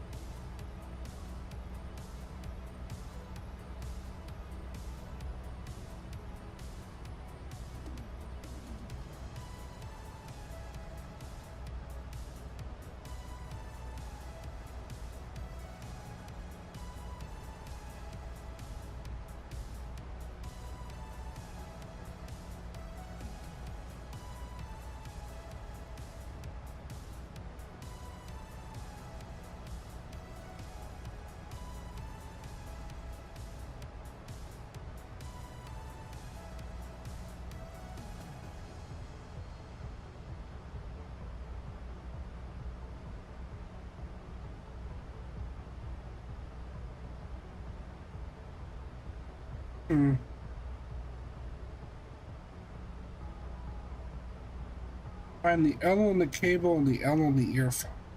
We didn't see an L or an R on the cable.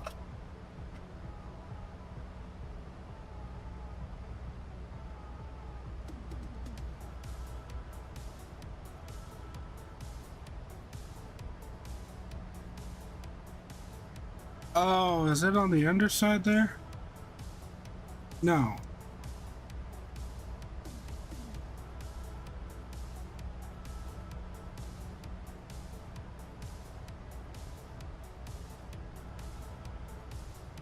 Chat, am I fucking blind? Oh yeah, there we go. I see it now. Right. I had to turn up the lights.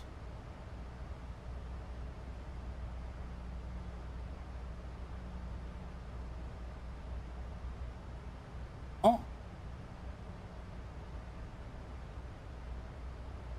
ATC is offline. You may receive automated guidance to assist online controllers.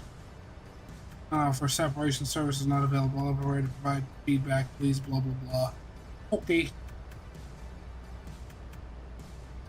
I thought I was getting a PDC from Tower or something. I had hoped somebody would come online, but that is not the case.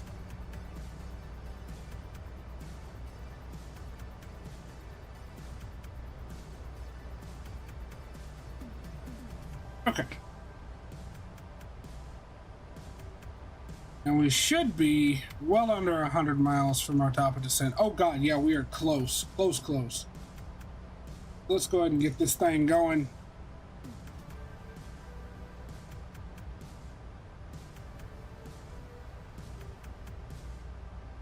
Alright, ILS Yankee 26 left through the Bourbon transition. Go ahead and get that in here. Arrival. 8 left. What? No, 26 left. Thank you. To Bourbon.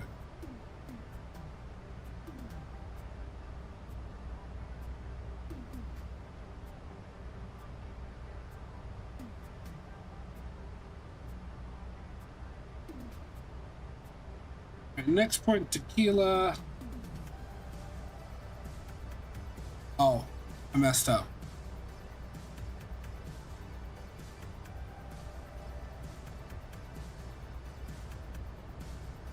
Alright, cool. Tequila, Basic, Fletcher, Cocktail, Zilla, Envy, Zilla, Dion, Envy, Redpin, Waffle, Bourbon, and Bourbon should be the transition point onto the Arrival. Aha. But I checked that. So Bourbon, then Bishop, Ogog, the Huxar, Relin. Okay, and then 26 left. Awesome. Everything's good there.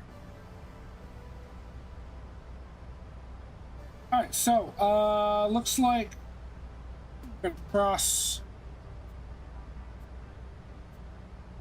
at 3,800 feet. It's the intercept for the glide slope. I really wish I'd stopped doing that. You scroll wheel on this to change it. However, if you accidentally press in on your scroll wheel, it goes into this. Just yeah. Not good. Not good at all. Alright, localizers on 111.5.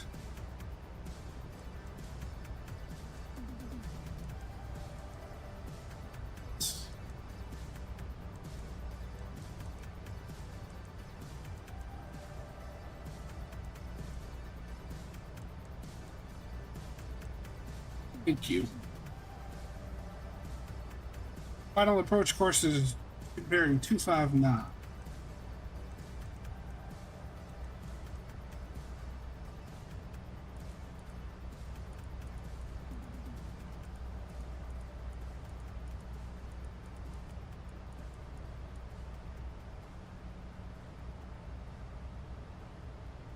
Airport elevation 2069.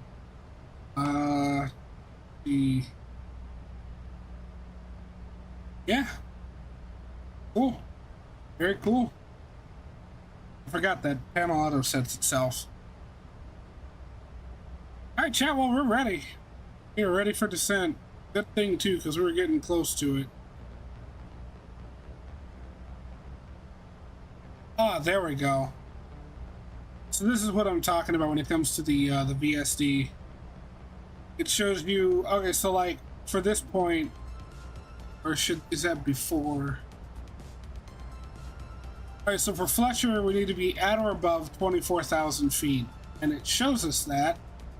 That little pink carrot right there, that'd be 24,000 feet. We need to be above that. Anywhere there's a constraint, it'll show us what the constraint is.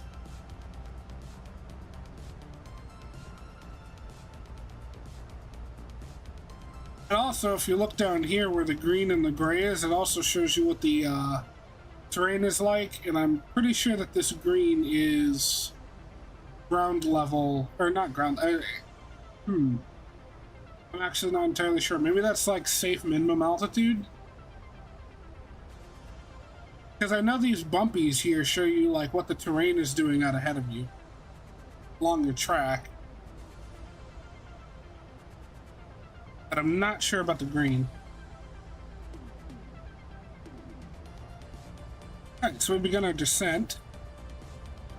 Plane's got to catch up with the descent path because we're slightly under it. Sasha, thank you so much for these in-ear monitors.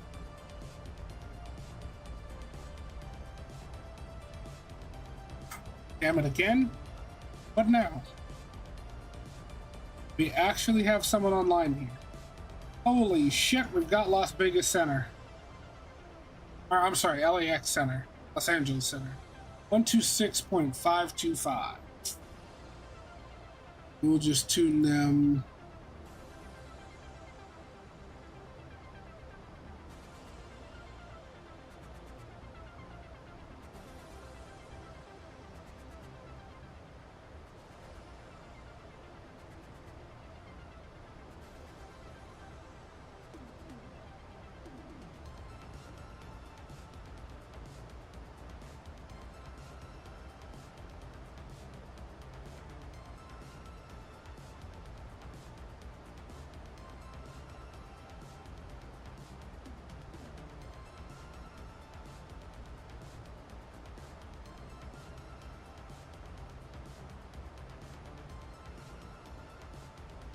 Good afternoon, Los Angeles Center. Alaska 074 with you. 35,300. Sorry for 10,000.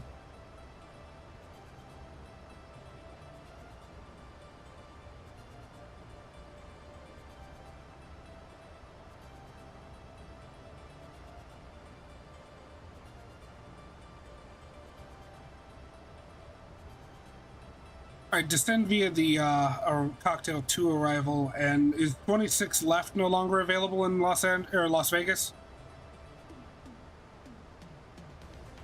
One left is preferred. All right, I'll go ahead and switch over. Thank you, Alaska 074. Okay, one left then. I hate it when they do this.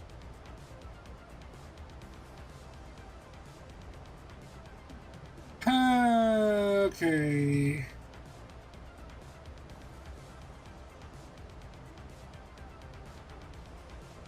Change 201 left.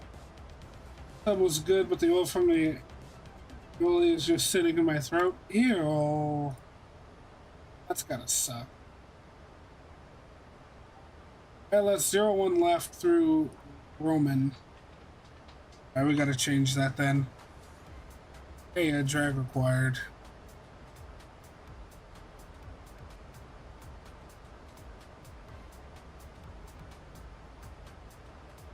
ILS-01 left through Roman, execute, and we gotta recheck legs, because when they change us in the middle like that, you gotta make sure there are no discontinuities in there. Okay, everything's good. I am gonna have to change my frequency and approach course and all that, but that's okay. Oh, I forgot to put in the descent forecast. Damn. Right, we'll get the speed brakes out because we're way above now. We are descending rapidly to meet it. Jesus Christ.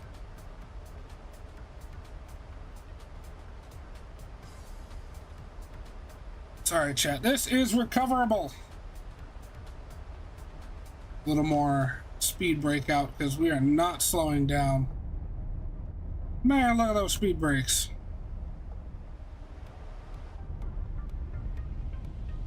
Oh, they actually kind of move with the airflow too. I like that. That's cool. Alright, so instead, final approach course will be 014.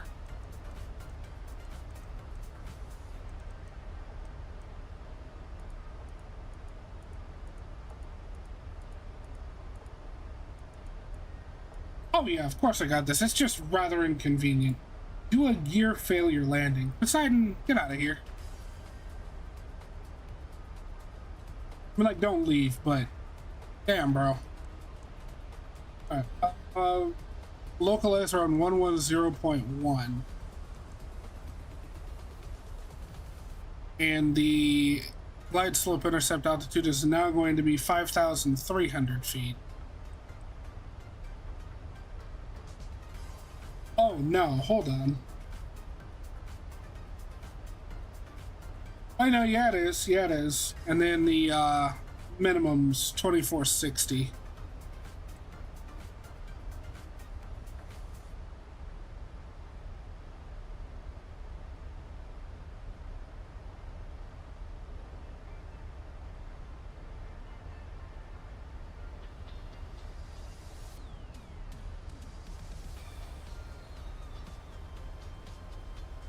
Alright.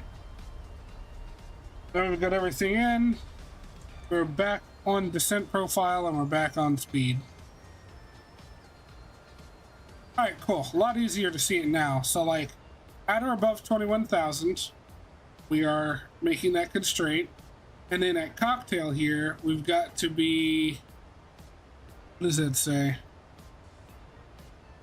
Below 19, above 16. So we've got a kind of like a little range that we can be in between those two arrows, and it looks like we're going to make that.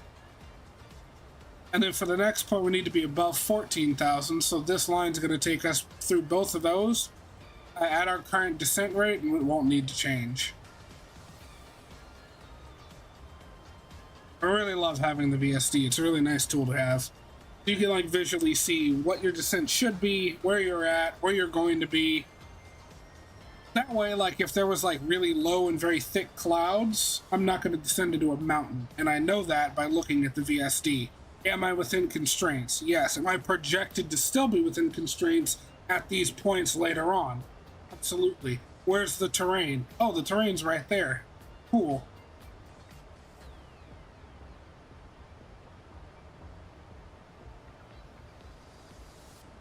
You can glean all of that without ever even looking out the windows.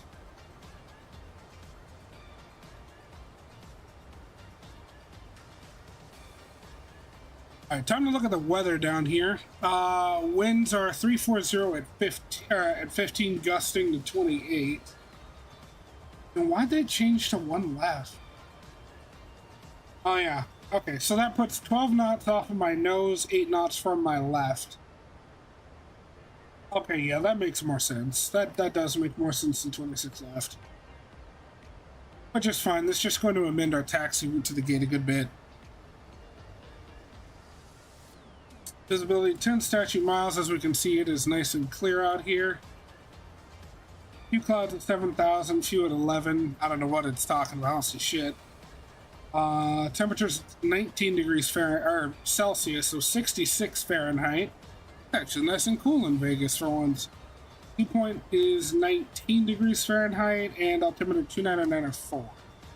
Let's go ahead and pre-select the altimeter in there, and once we cross 18,000 we can just hit standard, it'll switch over, and we'll be done with it. Got a nice outside view of this thing again. Look at that. God, this is a gorgeous fucking jet. Absolutely gorgeous.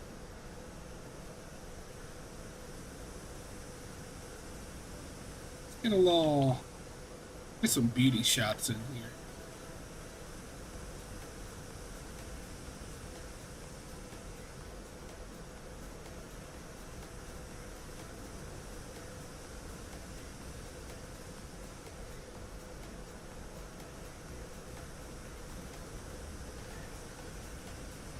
Oh yeah.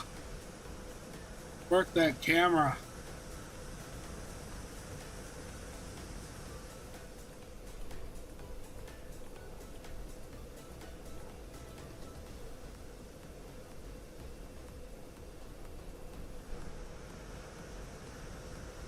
All right, and chat, before I forget,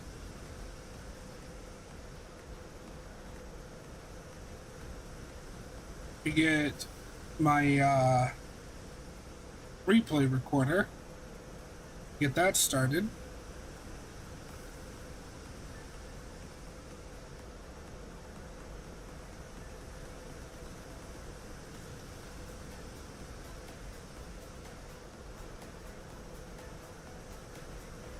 Somebody, after I land and pull up towards the gate, remind me that I have that going so I can stop it and we can actually look at the landing replay.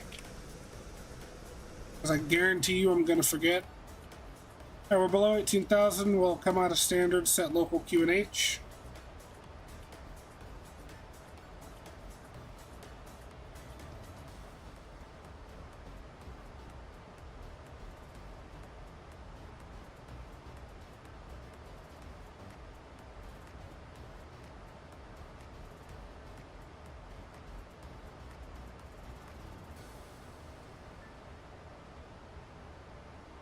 Paul, are you still here, brother?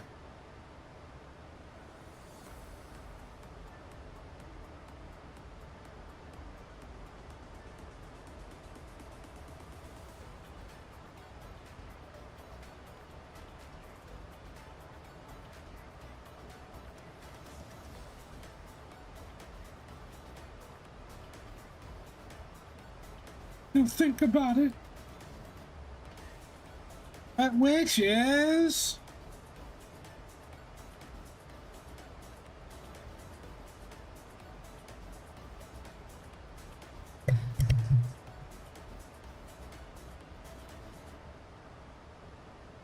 Alright, I'm plugging in the new earbuds. I'll hang on for a second.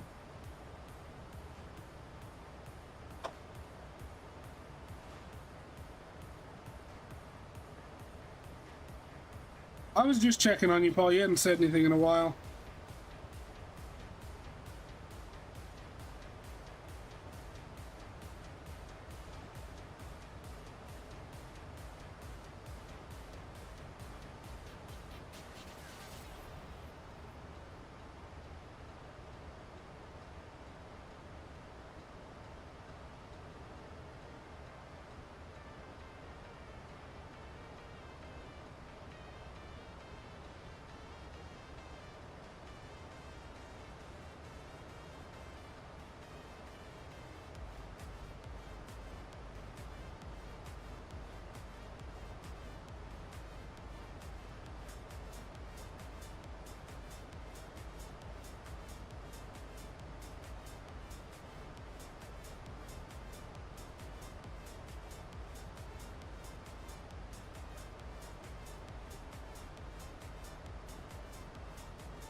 Alright, chat.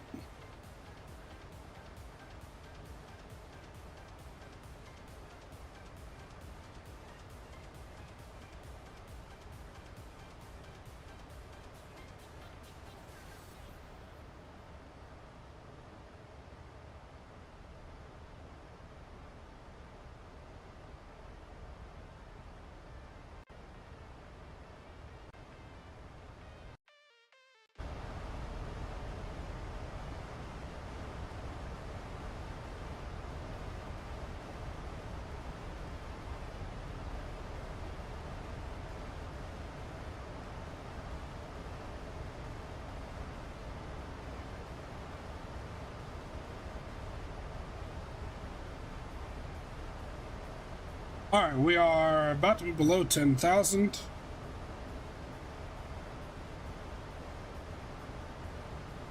Need to make sure I switch VPilot over to the new audio.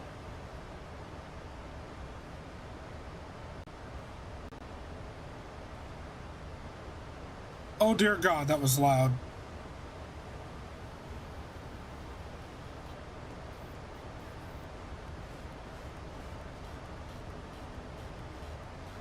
Cleared approach runway 01 left, Alaska 074. Sorry about that, had to switch audio. Alright, that's 10,000. Get the landing lights on, runway turn-offs and taxi lights. We'll leave the seatbelt signs alone, they should be on already. You know that we don't hear ATC. Oh, that's right, I had to turn it down, sorry. American 195, contact Albuquerque Center 132.8. Alright, was that good or was that too loud? 132.8, American 185. Just for once, it's actually at a decent sound level for me. At 1510, Denver's offline, radar search terminated for exchange of advisories. Peripherals, see you later.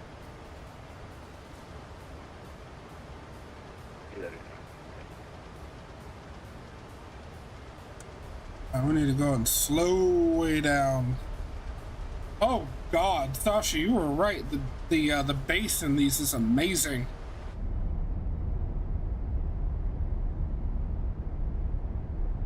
Jeer Jesus.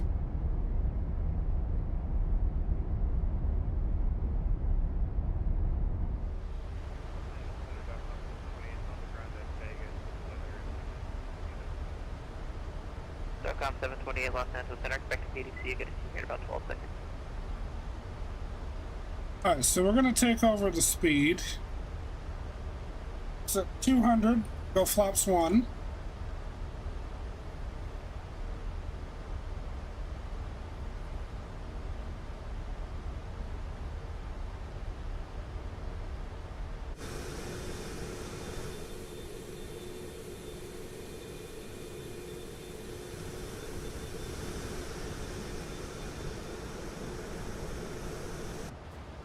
LA Center, good afternoon, Frontier 1061, checking in, flight level 300.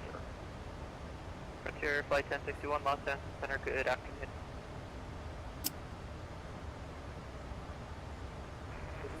Good afternoon, on the Corsair departure, Alright, let's take a look here. What is our missed approach procedure? American 136 Los Angeles Center, hello, I'll maintain flight level 350.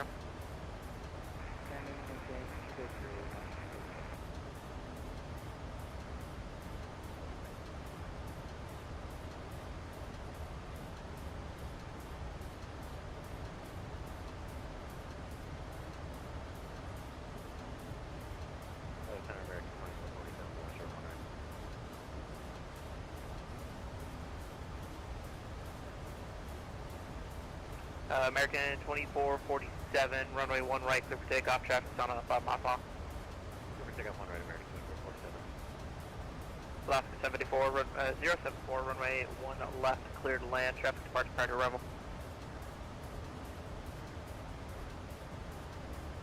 The climbing right turn to 7,000.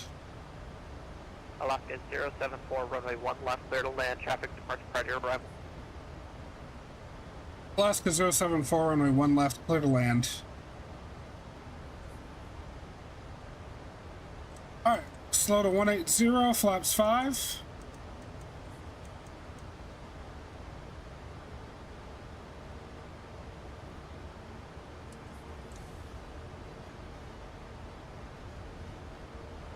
And I just realized I American 160 at Reno, cleared island. never did this. Alright. Reno, clear violet, 26 left. Gonna go auto brakes 2 or VRAF 139 for a landing speed. Rather, our approach speed. 2,500. Alright, so we're established on the localizer. Gonna go ahead and swap over. Forgot to kill the music. We'll pause that.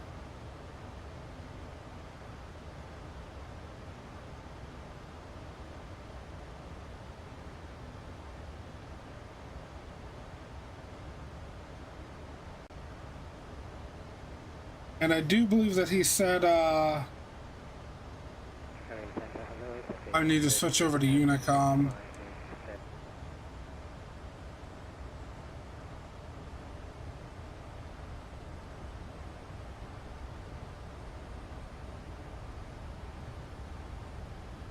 Okay, auto approach mode.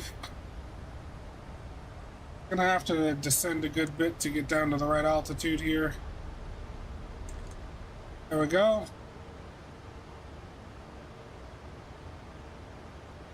Come on, climb back up for the glide slope. Or at least pull the nose up, damn it. Stop descending too far.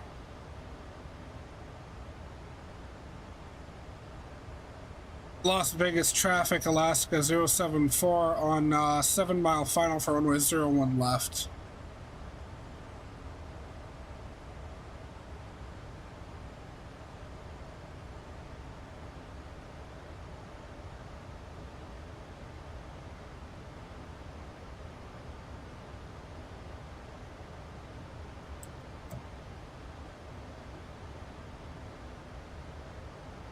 At 6 miles out, that's fine. We're going to slow down our VREF of 139. But what do we need to add on to that? 6. So we'll slow down to 145. I'll go flaps 10. Flaps 10, gear down. Flaps 15.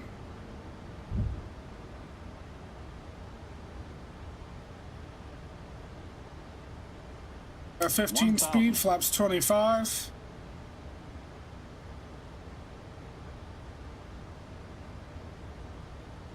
And we'll go flaps 30. Vegas traffic, go around. Arm the speed brakes. And pray to God that my frame rate recovers here at least a little at some point. It'd be very nice.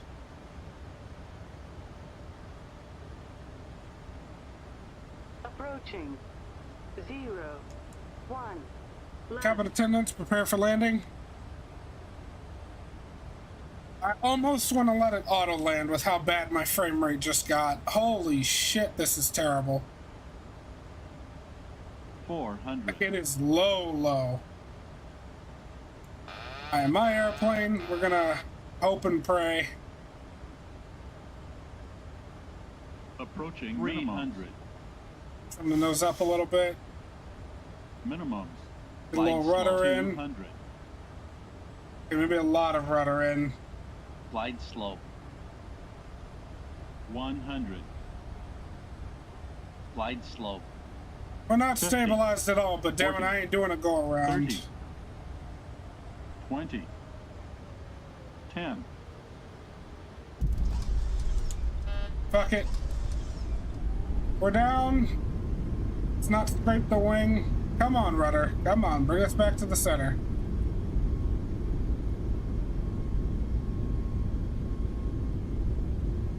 $60 knots, reverser stowed. And we'll take the next high-speed exit. Oh, God.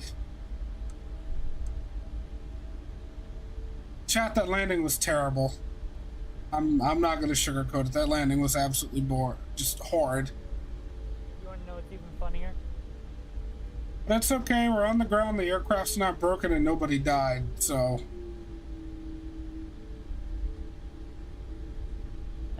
Now we'll take the high speed. You want to know what's even funnier?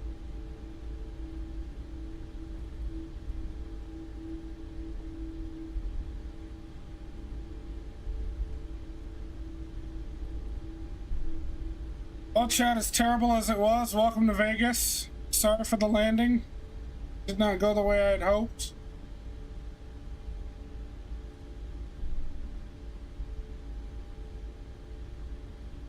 We'll pull over here.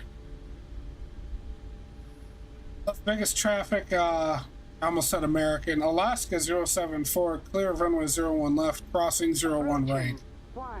19 left. Alright, let's get the APU started. We'll get the landing lights off. Assembly turn-offs off. And let's let GSX know where we're going to park the plane.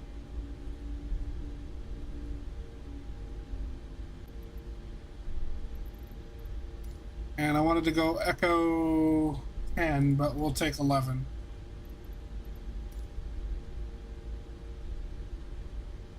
You switch to earbuds, change Discord. Oh, yeah, let me do that. Hold on.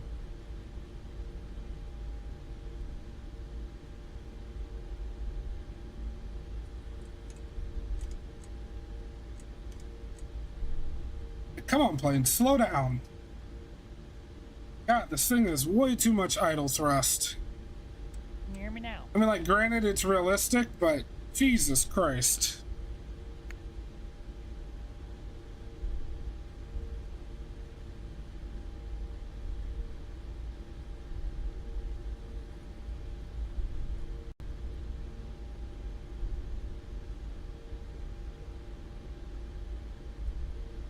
Alright, Sasha, I should be able to hear you now. You want to know what's even funnier about that? What? Your stream heard me talking. Yep. Shortly after you called out that you were lined up on final to Vegas traffic, I tagged on a voice changer and screamed in Discord, Vegas traffic, go around. And you didn't hear it. Nope. Like I said, I ain't doing no damn go-arounds. We're putting this thing down one way or another.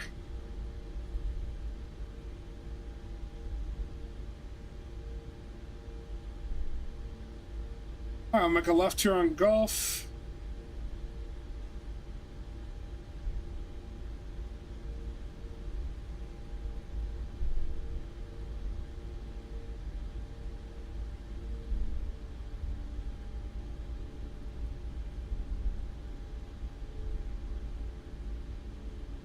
Come on, baby, slow down, slow down.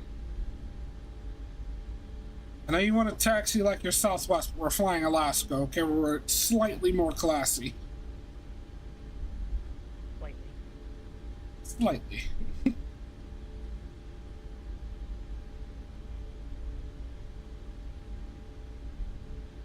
Alright, we can put the HUD up. Go to the overhead, we'll get on the APU gens, APU bleed, come off of the engine bleeds. There goes my frame rate again. Love it. Guys, I cannot wait for 2024 and it to have like actual multi-threading. This is getting on my nerves.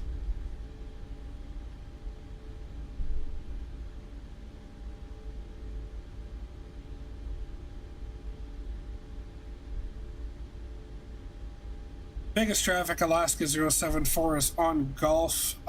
Taxing to the ramp via Charlie, going to Terminal 3, E-Gates, Las Vegas traffic.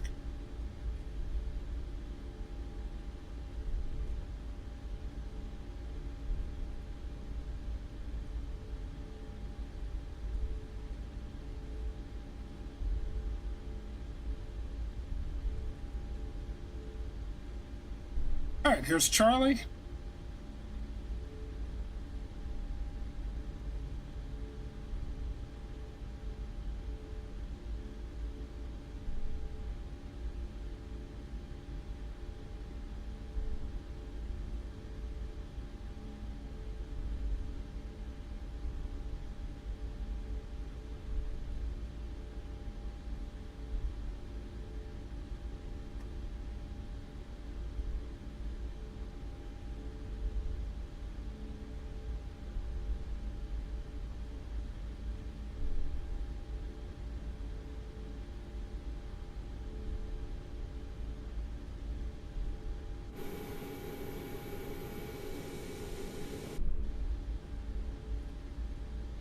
That's my frame rate again.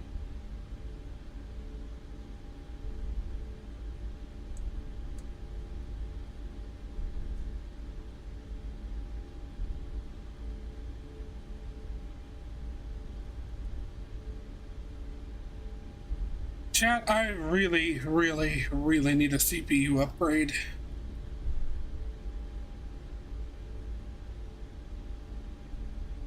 Something with an X3D cache.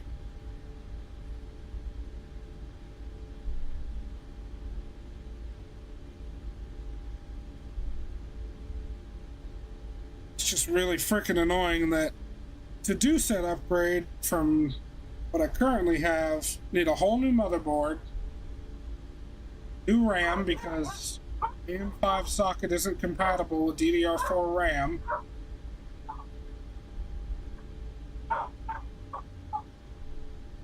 I'll make this left here.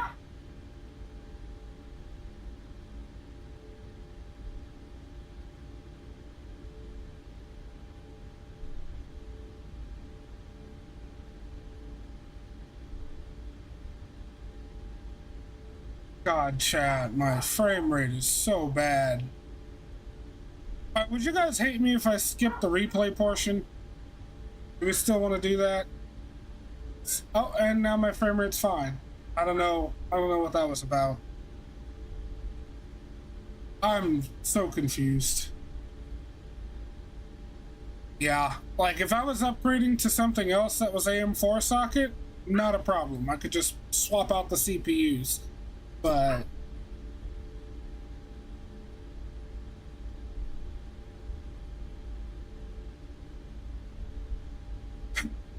everyone that's here, don't forget, smack that like button. I need it. God, do I need it?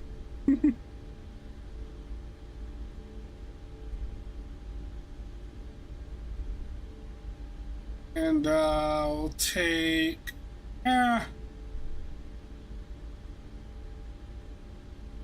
I'll take the middle lane.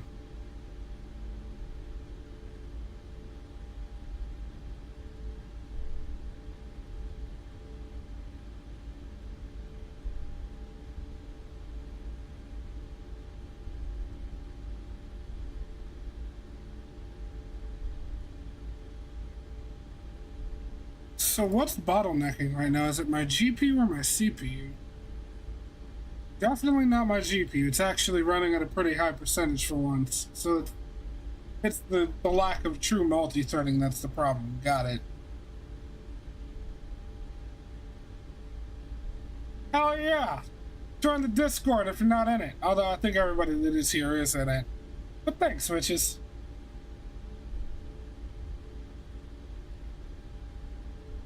Right, Echo 11 should be just on our left here. Alright, which one of you gates is the right one? Right here. We're pulling in here. My poor aching frame rate.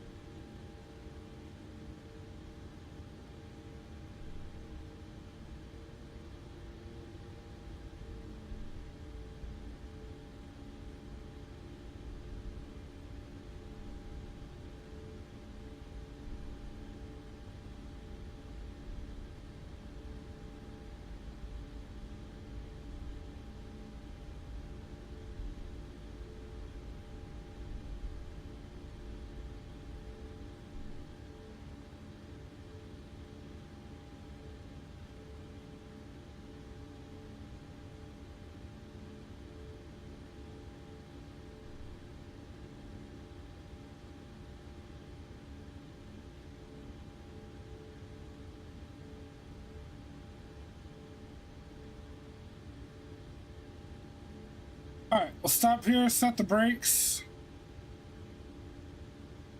And we'll disconnect from vPilot.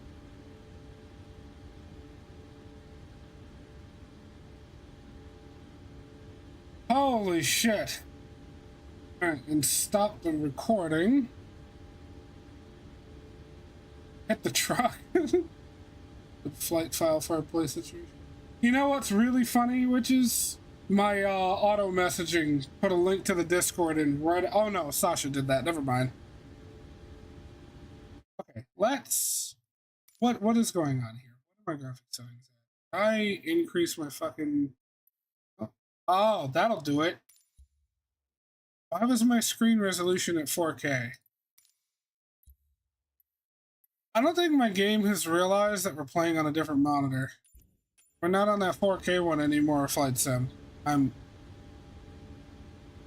It's okay. My frame rate's still kind of ass, but that's alright. Oh, hey, Jack. Sweet. What direction are you coming from anyway? West? You coming from Joliet?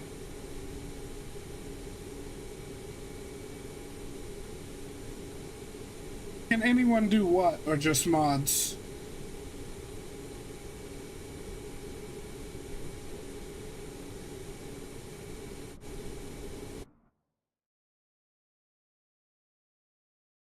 Oh, you mean put in the exclamation mark Discord thing? Got you, Jack. Got you.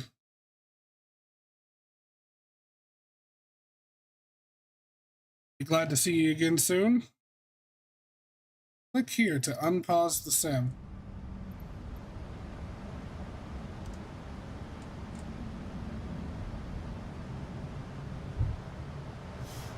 Okay. Now that the aircraft isn't doing its own thing.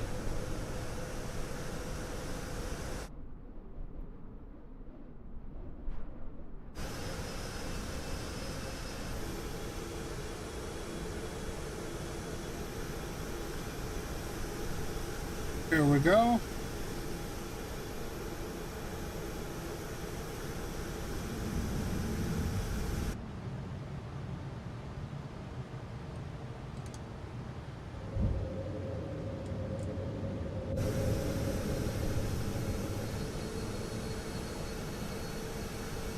Flaps are slowly coming out.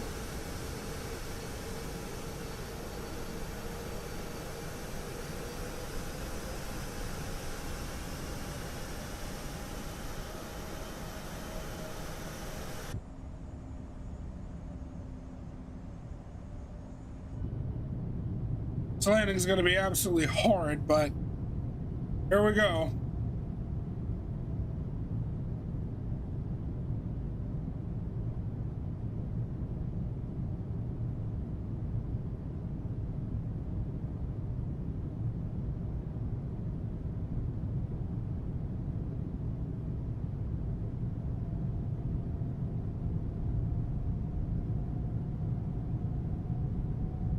Yay, the frame rate's dying again.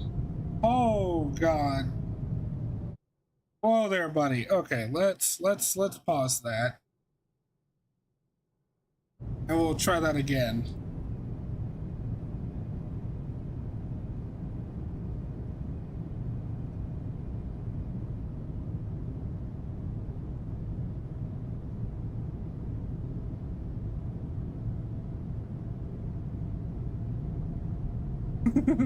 Blue's the new red. I'm scared.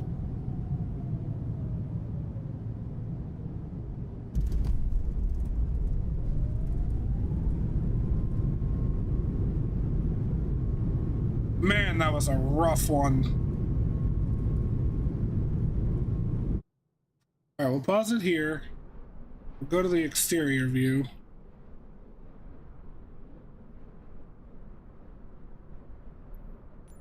Disconnect the camera from the plane.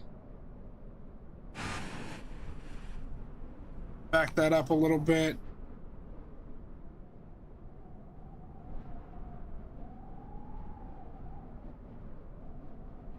Pay no attention to the terrible buildings in the background. God have mercy!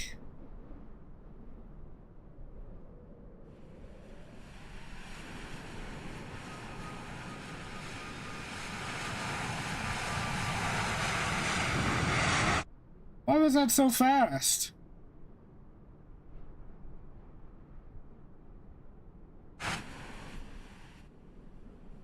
Why was that so goddamn fast? Calm down, replay. It's not that serious.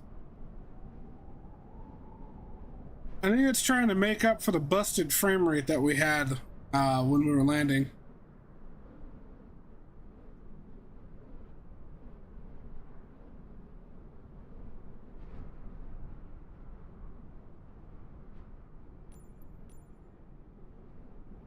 What the hell?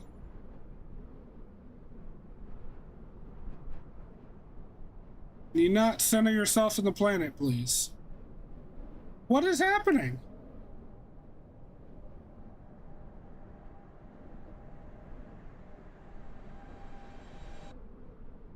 I'm so confused.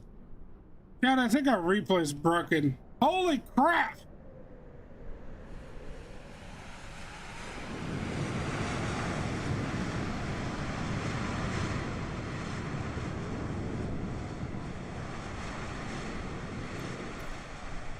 Okay, chat, I think that's gonna be it. It seemed to believe we were doing like Mach 3 coming in for the landing. So here's what I'm gonna do. I'm gonna put us here. I'll pause it. Approaching 0. We're gonna go back a bit. And this is what I'm gonna leave you guys with. I hope you all have a fantastic evening. Love you all so very much. Hey, Lucas, long time no see, my man. You just caught the very end of the stream, dude. But hope you all have a good one. I will see you again here soon with Outbreak in about half an hour. Got to get it updated and everything. 200. But I'll see you on the next one. Bye!